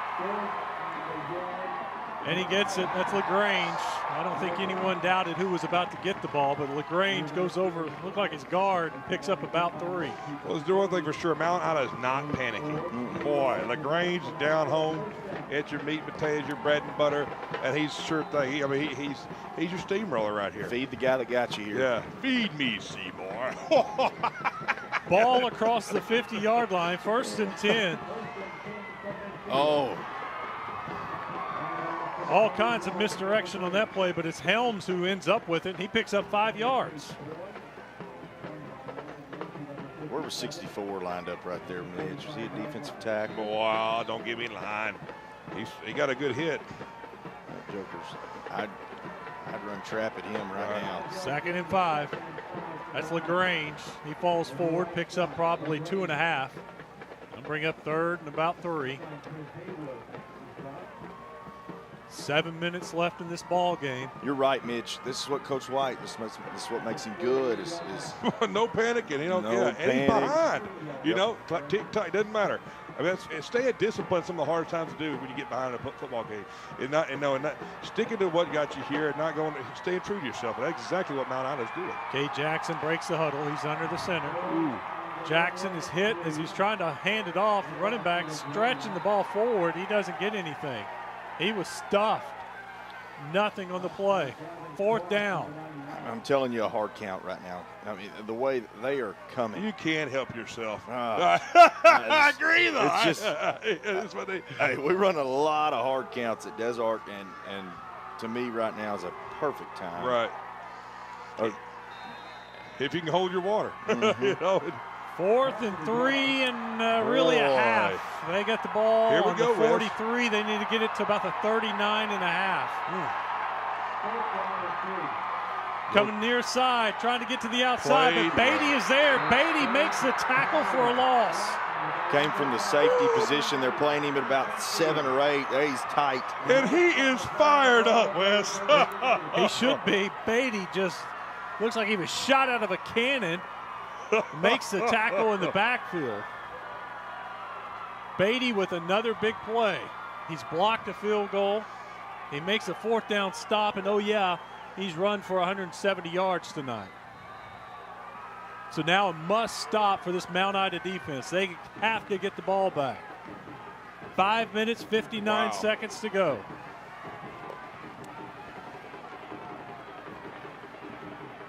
Beatty under center. He's got Boyd behind him. Beatty with it. Beatty trying to get to the outside. Beatty has a blocker in front of him. Beatty for 10. Good job. He's patient right there. I mean, he uses his block where he doesn't. I mean, that's good. Just let that guy keep going. Yeah, he's athlete, most athletic player on the field. And right now he's making it happen for him. Yep. You know. Beatty moves the chains. They mark it down at the 43-yard line. If we're playing basketball right now, and it's us three and LeBron, who's getting the ball? Well, right now, Beatty's LeBron. That's exactly right. 1st and 10. Beatty under center.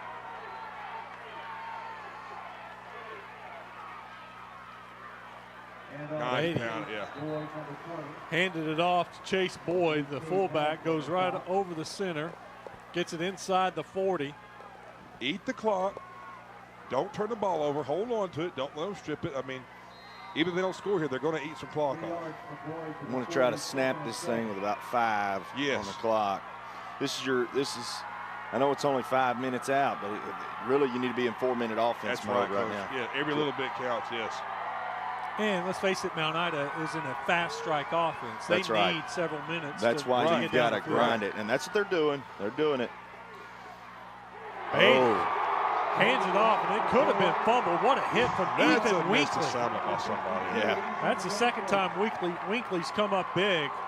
He's fired up, and he should be. That was a big play on 2nd down. He played the dive and the quarterback right there. That's hard to do. I wasn't sure who had the ball, and I don't know if he was either. He just tackled both of them. He played both of them. 3rd down. Right there, 13 seconds ran out before they started the play clock, Wes. Now he's going to come back. They're going to work that clock now. I mean, it's still tick-tock, tick-tock. And coach is taking his time, calling it in to Beatty. And Beatty's taking his time. Now it's 5 seconds. Beatty keeps it. Pitches it late. Gotta have a guy for pitching. Corey Lovewell with the carry. Lovewell, I think he has the 1st down. Their guy that's responsible for pitch, he keeps playing quarterback they're so worried about Beatty, and understandably, and it's just opening up that pitch. Officials are looking at it. There it is. It is a 1st down. But he is responsible for that guy, and you can't. Everybody's got to do their job in this type of offense. And when you're playing defense, everybody's got to do their job collectively to have a chance. When he gets sucked in because he thinks Beatty's going to keep the ball, I mean, that allows the guy to get 4 or 5 extra yards. You bet. That was a pickup of 7 yards on the play. So 1st down, 1st and 10 for Foreman. 4 minutes now, 16 seconds to go. Foreman trying to make history. 1st state title in school history. You know, I say stay in bounds, but it's a lot better to get the 1st down. Let the boys play. Ref, come on.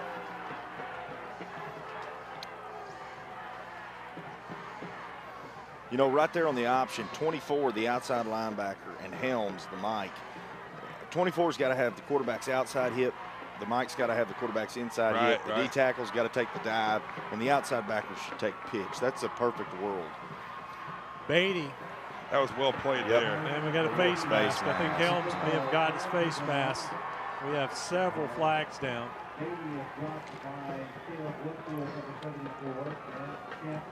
They were all gunning for Beatty then. You saw it. They were all coming to him. They played it perfect. Personal foul.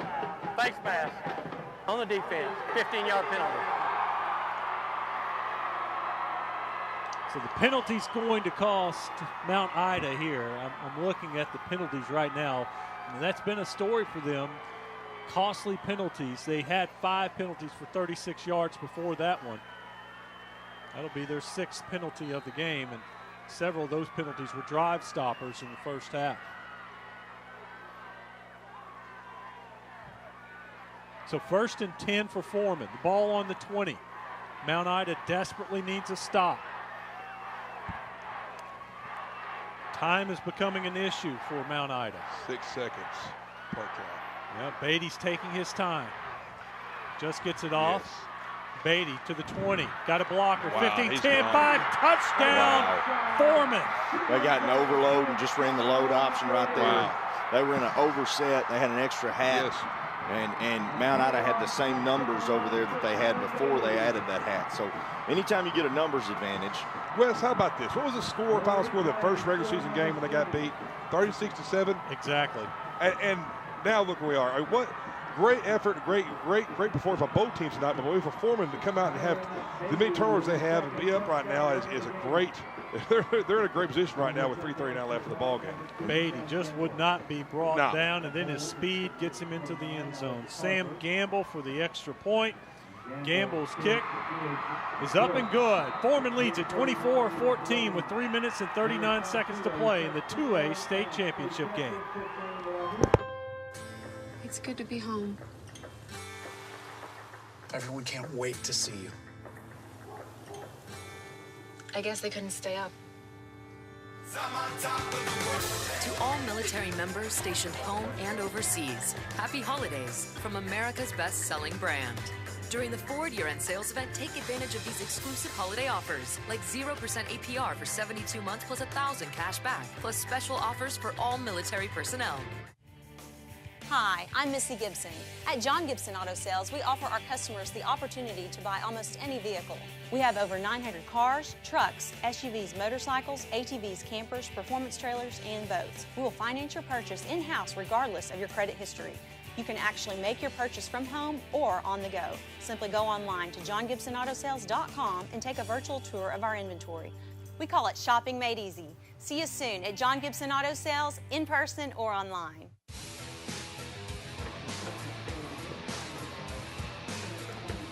Well, we've been witnessing the Kyron Beatty show tonight. He's come up big on special teams, blocking a field goal. He's been big on defense, key fourth down stop, and now he has 199 yards rushing and 2 touchdowns. I think this will be an easy MVP vote tonight.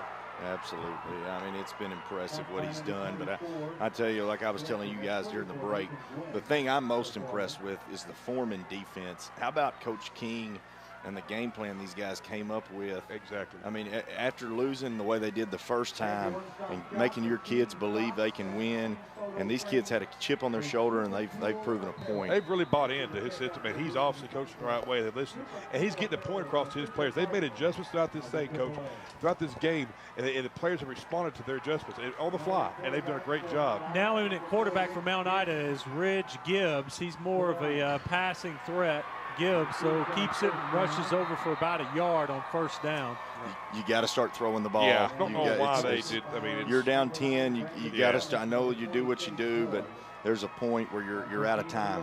You're out of time. Gibbs was 11 of 14 on the season, so a great ratio, 162 yards. He's thrown for a couple of touchdowns, and one of his leading receivers is Cade Jackson, the quarterback. I ain't see this formation much. Here's the pass, throws it out, and it's completed. It's completed for a first down. Got to get on the ball, start rolling. Pass is caught Mount Ida. That's Gage Dyer on the reception. And this kid played quarterback in Texas. He transferred into Mount Ida. He was a spread quarterback in Texas. Parents moved to a resort there in Mount Ida this year, and so he's used to this. He's comfortable in the spread. Here's Gibbs back to pass. He's going to keep it. This time over the right side. Looking for a block. He gets out of bounds at the 42-yard line. He picks up 4 yards on the scramble.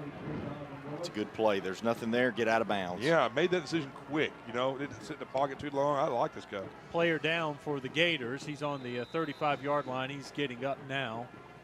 He's going to walk off on his own. It's Logan Lindsay, the big defensive lineman. He's made a lot of plays for Foreman. He was shaken up, but he's okay.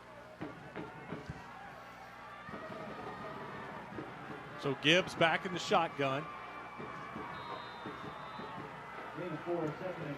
Gibbs looking to his right, throws it out quickly. Receiver breaks. Oh, I don't know say if it's he's down. It was close. The official was right there, and it says Isaac Carver was able to get him down to the ground. So the clock will continue to tick. It's a gain of about No, he actually lost a couple yards on that play. Well, Isaac Carver has had a great all-around game. I mean, especially defensively. He really is able to capitalize and make tackles in open space, Wes. 3rd and 8 for Mount Ida. Gibbs looking. He's going to throw this one deep. Wow. He's got a receiver there. He's got it. That's what you got to do right there. Holy smokes. Ida.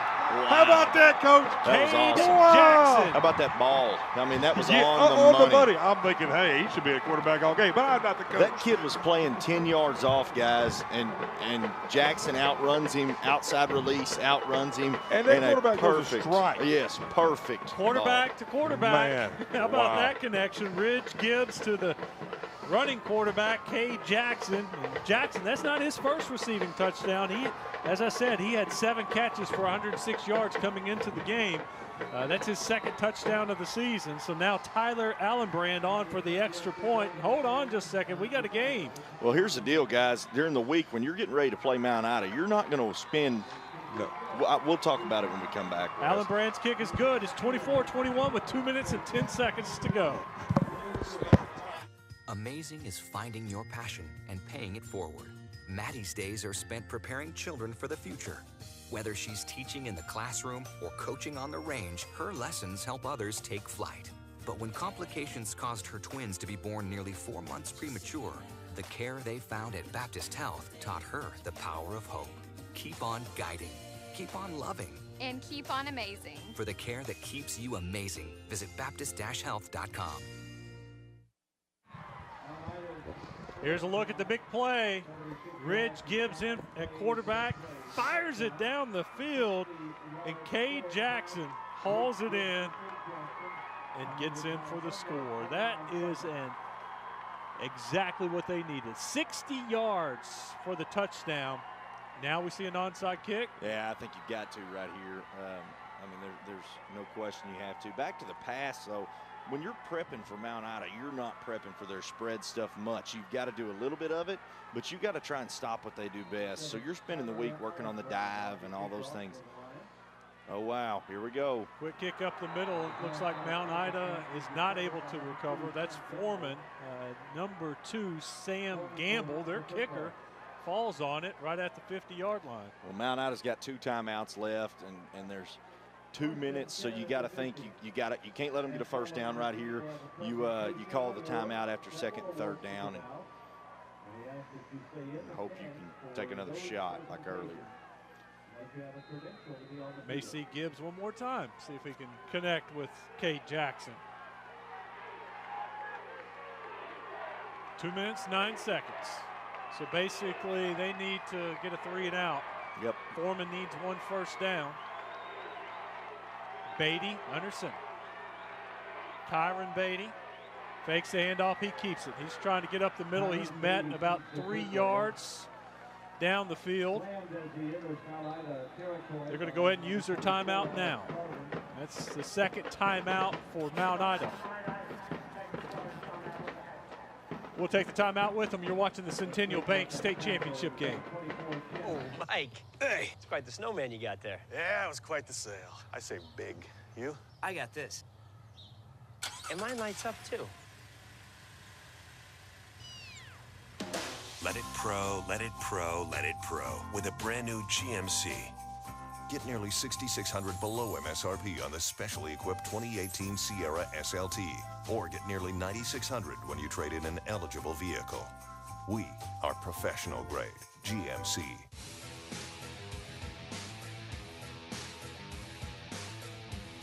Another exciting finish in our Centennial Bank State Championship games. Foreman leads by 3 with 2 minutes to go. And since it is the holidays, what better gift than right now than having us a great showdown for a state championship game? You know, I couldn't ask for a better Christmas present.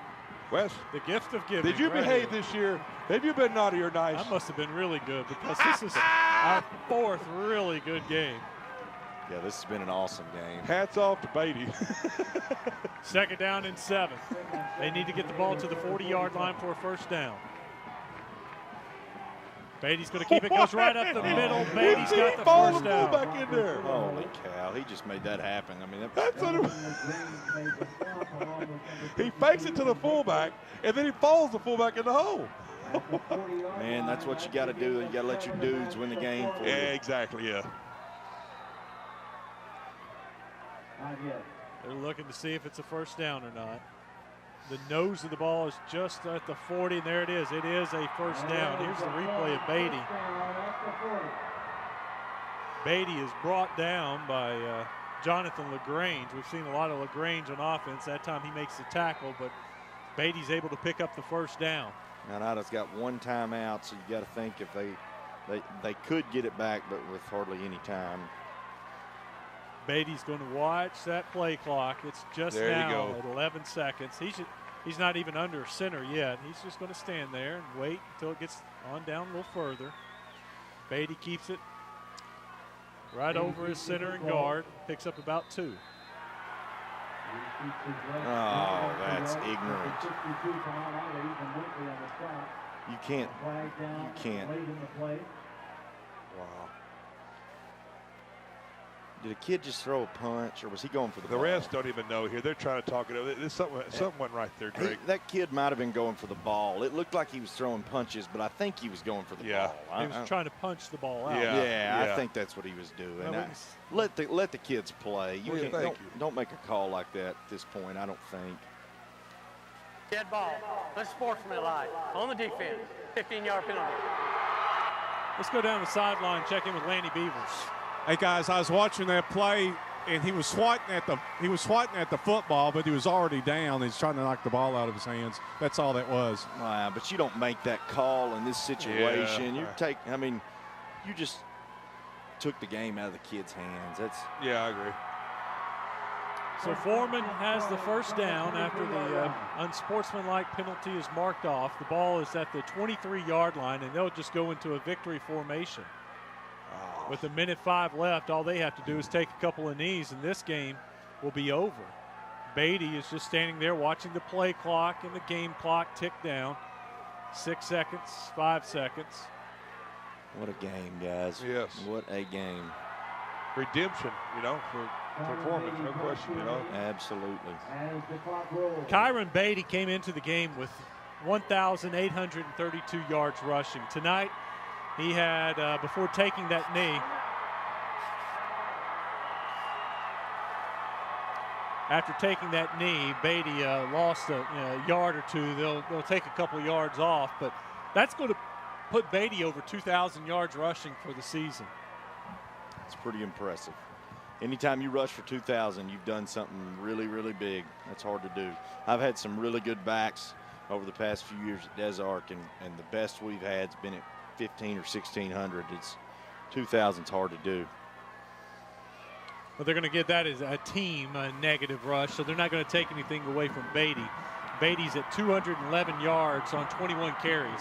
That's simple math for me. That's 10 yards a carry right there for Beatty. That's impressive. Well, but he came into the game averaging even more. I think he was averaging 13 yards a carry coming into this game.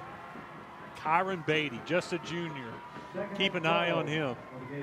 Yeah, he took control of this game, and he might have listened to the radio show earlier in the week. Wes, I said, he reminded me of Monte, but I didn't know if he could take a game over quite like Monte could, and he just did it. So I was dead wrong. That kid can play. He's unbelievable.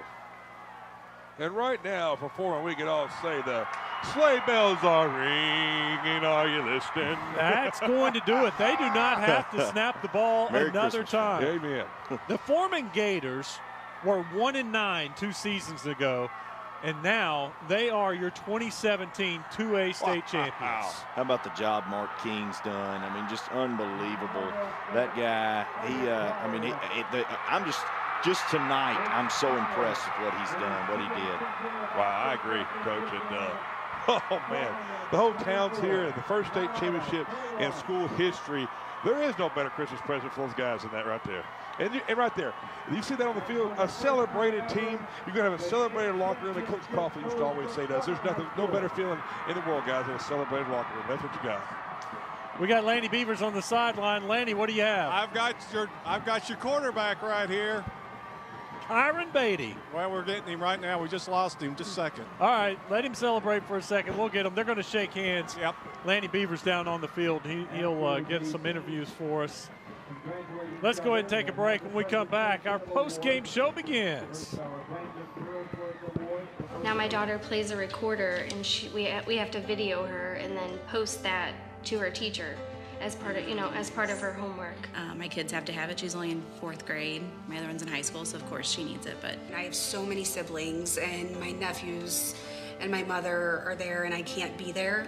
We can FaceTime, and I get to see all of them, and we get to talk, and it just makes it that much better for my mom. You have to have the internet. It's like a necessity. Be connected with Fidelity Communications. Being local, being part of the town, is what really sets us apart. So it's just nice that we kind of take action. And customer service really is asking questions and finding out what the customer's need is. Thank you for being connected with Fidelity. This whole company, like technicians, everybody that I've worked with, they go above and beyond to give a good customer experience, more than what any customer expects. And it's nice. Be locally connected with Fidelity Communications.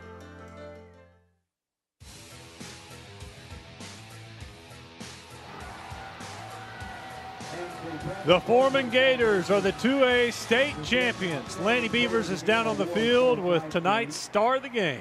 Hey, we got Kyrene Beatty. Big time game for you tonight, Kyrene. Yes, sir. Thank you. I mean, we were working all summer for this. When we first lost to them, our first time during the season, Coach told us we're going to meet them again in the state playoffs. And let you catch your breath for a second. It's just a wonderful night. I mean, coming off of a season that they had a couple of years ago, and here he is, a state champion. Tell us a little bit what was going on at halftime. You're up by 3. You only had 24 minutes to get a state championship. What went through your mind? I mean, when we went in, Coach told us, he said, let's go out there and let's play hard. He said, let's finish it up. Let's finish empty, give it all we got. And that's what we did. It's got to feel wonderful bringing a state championship home. Anybody you want to say hello to? I mean, I want to give shout out to all my Foreman people, my mama, my daddy. Give all glory to God, and my teammates, my coaching staff. I love everybody. Well, once again, congratulations. One more question real quick. You lost to this team earlier, 37-6. You've run off just a marvelous season the rest of the year. What was it like getting ready to play the defending 2A state champion Mount Ida Lions again? I mean, it was our coaching staff. Our coaching staff, Coach King, our defensive coordinator, I mean, they just prepared us, and they said, and we just got a better game plan. We were just going to go out there and execute. Looky here. We got your head coach right here. We got the state champions. Man, what a wonderful season. Congratulations, over 200 yards rushing tonight. Yes, sir. Thank you. I mean, I told my teammates before this game all week, I told them that I got them. I told I was not going to let them up. I just came out here and played hard. Just gave it everything I had. Tell me your last touchdown, great blocking downfield, but you turned on the Jets. When did you feel that you were in that end zone? Man, I don't even know. When I turned the corner and I saw green, I just turned it on. Just turned my speed on and just ran. Once again, congratulations. Time to order those rings. Yes, sir. Yes, sir. And once again, for the record, your full name again. Kyron Deshaun Beatty. You'll remember that name, guys. He's got some kind of speed. Congratulations once again. Kyron Beatty, the player of the game tonight for Foreman. It was a great defensive effort also. We need to discuss that, holding Mount Ida to 21 points. Man. What a great kid. Yeah, that's what I was about to say. Awesome kid. You can tell he's a good human being and a heck of an athlete. He's got a bright future ahead of him if he does things the right way, keeps doing things the right way. He seems like an awesome kid, and I'm so impressed with what he's done tonight. We saw Logan Lindsay collecting the Burlsworth Trophy Award. Mount Ida Lions, they'll get their second-place trophy. It's a tough night for Mount Ida. You know, defending champs, and you get back here, and you're so close thinking about back-to-back titles, and to come up just short, that's tough. Let's go back down on the field and check in with Lanny Beavers. Well, we got the victorious head coach of the Foreman Gators. Congratulations, Coach. Hey, I appreciate it. Thank you very much. Talk to us a little bit about tonight's game. You lost earlier 36-7. It's always hard to beat a team twice. What did you tell your players coming in tonight's ball game? You know, we actually talked about this in the locker room at Mount Ida, that we did not play very well, and if we took care of business and they took care of business, we could do it again for all the marbles, and that's exactly what we did. Our kids were hungry. I mean, they wanted this. They wanted this game. That's who they wanted to play in the championship. You know, because we knew we could play with them. You know, Coach White, that's a great football team that we just beat, but our kids believed, and I told them when I first got there a year ago. I said, if you believe and you trust me, good things will happen for you, and we can win a state championship. You're up 17-14 at the half. You got 24 minutes to win the first state championship at Foreman. What do you tell your players, and how are you feeling? I just told them to finish. You got 24 minutes. Give me everything you got. Play for each other. Play for the town, and give everything you got for 24 minutes, and you'll be a state champion. And your trophy's being awarded. Well, once again, congratulations, Coach. Thank you very much. Thank you. Back to you, Wes. Well, let Coach King get over there. Yeah, they handed out the trophy while Coach King was over there doing some interviews. He's doing some more interviews with the local paper right now. I think the players are going to take that trophy over to him and interrupt the interviews and get him a part of the celebration. But they need to get hit with the ice bucket, Wes. I'm ready to see the ice bucket over there on the sideline. They have it there at the 44 like they're waiting. Did they not get him? I mean, come on. It's sitting right there. Well, I tell you, hats off to Coach King. What an awesome job he's done at Foreman. Obviously has really made these kids step up. And if the kids believe in the system and they buy into what you're selling, and you've got some players, it makes a big difference. We'll take a break. When we come back, more of your post-game celebration as Kyron Beatty gets his MVP trophy. You're watching the Centennial Bank State Championship game. Hi, I'm Missy Gibson. My family and I would like to invite you to see all that John Gibson Auto Sales has to offer. We have one of the largest, most diverse, and newest inventory of any buy here, pay here dealers in the state. We have cars, trucks, SUVs, motorcycles, ATVs, campers, performance trailers, and boats. Whether you have good credit, bad credit, or no credit, we will finance you. Check us out at johngibsonautosales.com and we will have your purchase ready when you get here.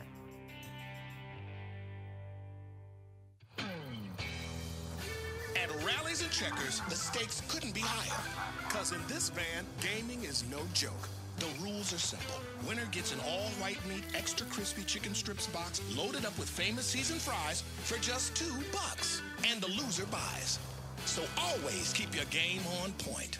The new extra crispy chicken strips and fries box for just $2.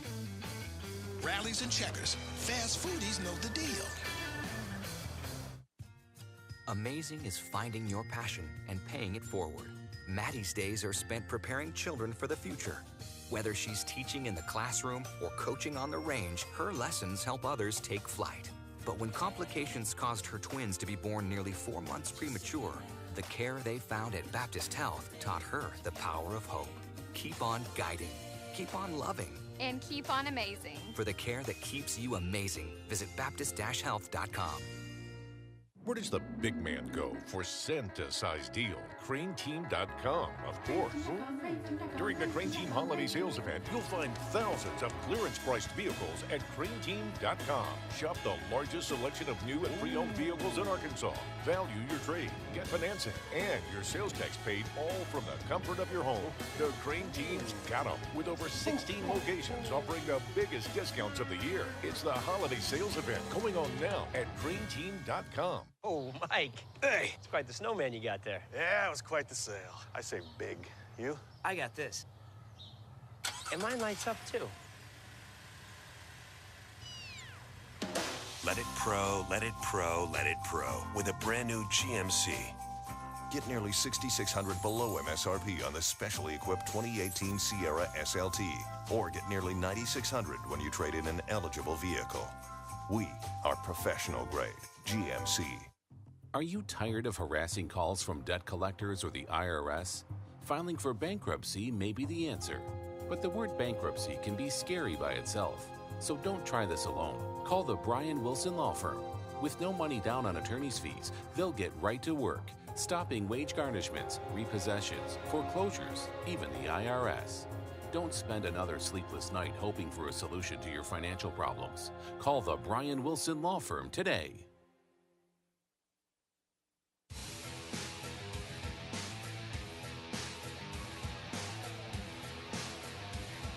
Here comes the Gatorade bath. You were wondering when it was happening. Here it is. There it is. Live on TV. They're going to try to get Coach. Are they sneaking up on him? Oh, yeah. He's not suspecting it. Watch out! Oh! Best feeling in the world right there, guys. I've never won a state championship, but I love getting an ice bath. That means you've done something. They didn't get the back of his neck. They got the back of the lower back. Ooh, it's going to be cold for a while. Oh. Great game. I tell you what, another great state championship game. If you want a DVD copy of this game, you can get one. Fidelity Local 6 has you taken care of. Go to fidelitylocal6.com. All right, let's take a look at some of the stats as we come back up here in the press box to wrap things up. Drake Widener from Des Arc, former Razorback Mitch Petrus. And when you look at the stats, it's going to be Kyron Beatty is the big name, 211 yards rushing, 16, pretty even on first downs, pretty even on rushing yards. Mount Ida actually had more passing yards after the big bomb at the end of the game. Total yards still have more total yards. But I look at one thing for Mount Ida, and this is the thing they're going to harp on, I'm sure, the 7 penalties. Yep. And some of those were drive killers. Absolutely. The penalties was the difference. I mean, they'd get inside the 10 or the 20, and then the flags would start coming out. And for a team like them, they preach discipline. That's what they win off of. So to have 7 penalties, Coach White is probably not a happy camper right now. And the penalties is what ended up ultimately. And when you got 2 turnovers and you win the game, you're minus not just 2 turnovers, you're -2 in the turnover margin. Those 7 penalties for Mount Ida is what kind of justified that, and it was able for Foreman to make up for it and to capitalize to stop them on some of their drives, because usually when you're -2 in the turnover margin, you're losing the games, 70% of the time. Well, and credit to Foreman's defense because they were -2 on turnovers, but Mount Ida did not score on either one of those turnovers. Right. One time they forced a 3 and out. The other time they got a nice little drive, but they weren't able to cash in. So Foreman is your 2A state champions, winning it 24-21. Coach Widener, what will you take away from this game? I think, wow, that's cool. They're spelling it out in the middle of the field. That's pretty awesome. I think as far as what I'll take away from it, never count somebody out. Foreman, we didn't talk about Foreman much this week. It was mostly Mount Ida and them going back to back. And Foreman probably had a chip on their shoulder. So I think if there's something to take from this, if you're a high school player, never count yourself out. There's always a chance. Taking a look at some of the highlights, we saw Cade Helms on a 24-yard touchdown run for Mount Ida to tie it up. Chase Boyd goes 12 yards to give Foreman the lead. And then LaGrange with the short run ties it back up. And Kyron Beatty, that was a big 20-yard run late in the game. That put them up 10 points, but Mount Ida came back with a big pass play. We saw a lot of running from Mount Ida tonight, but Cade Jackson, who was the quarterback, goes to wide receiver. Ridge Gibbs comes in and fires a strike, 60 yards for the score, and that made it a 3-point game, but Foreman is able to run out the clock. They had a couple of key first downs. There was a penalty that gave them another first down, and there's the celebration. Foreman wins the 2A state title. Mitch, what are you going to remember about this game? One name, Kyron Beatty. There's no question about it. And obviously, I guess you'd say, it's their first state championship as a town, and that's going to be something they're going to cherish for the rest of their lives, And what I'm going to take away from this game, Wes, is like getting to do this show with you two guys. Give me a handshake, brother. I appreciate you two. Drake. Yeah, I enjoyed it. Good to meet you, man. Great. It was great. Great stuff tonight. Thank you for watching all of the Centennial Bank State Championship games. It's been a blast for our crew, Matt Johnson and the crew. Fantastic job. Another fantastic year. Can't wait for next year. Have a great night, everybody.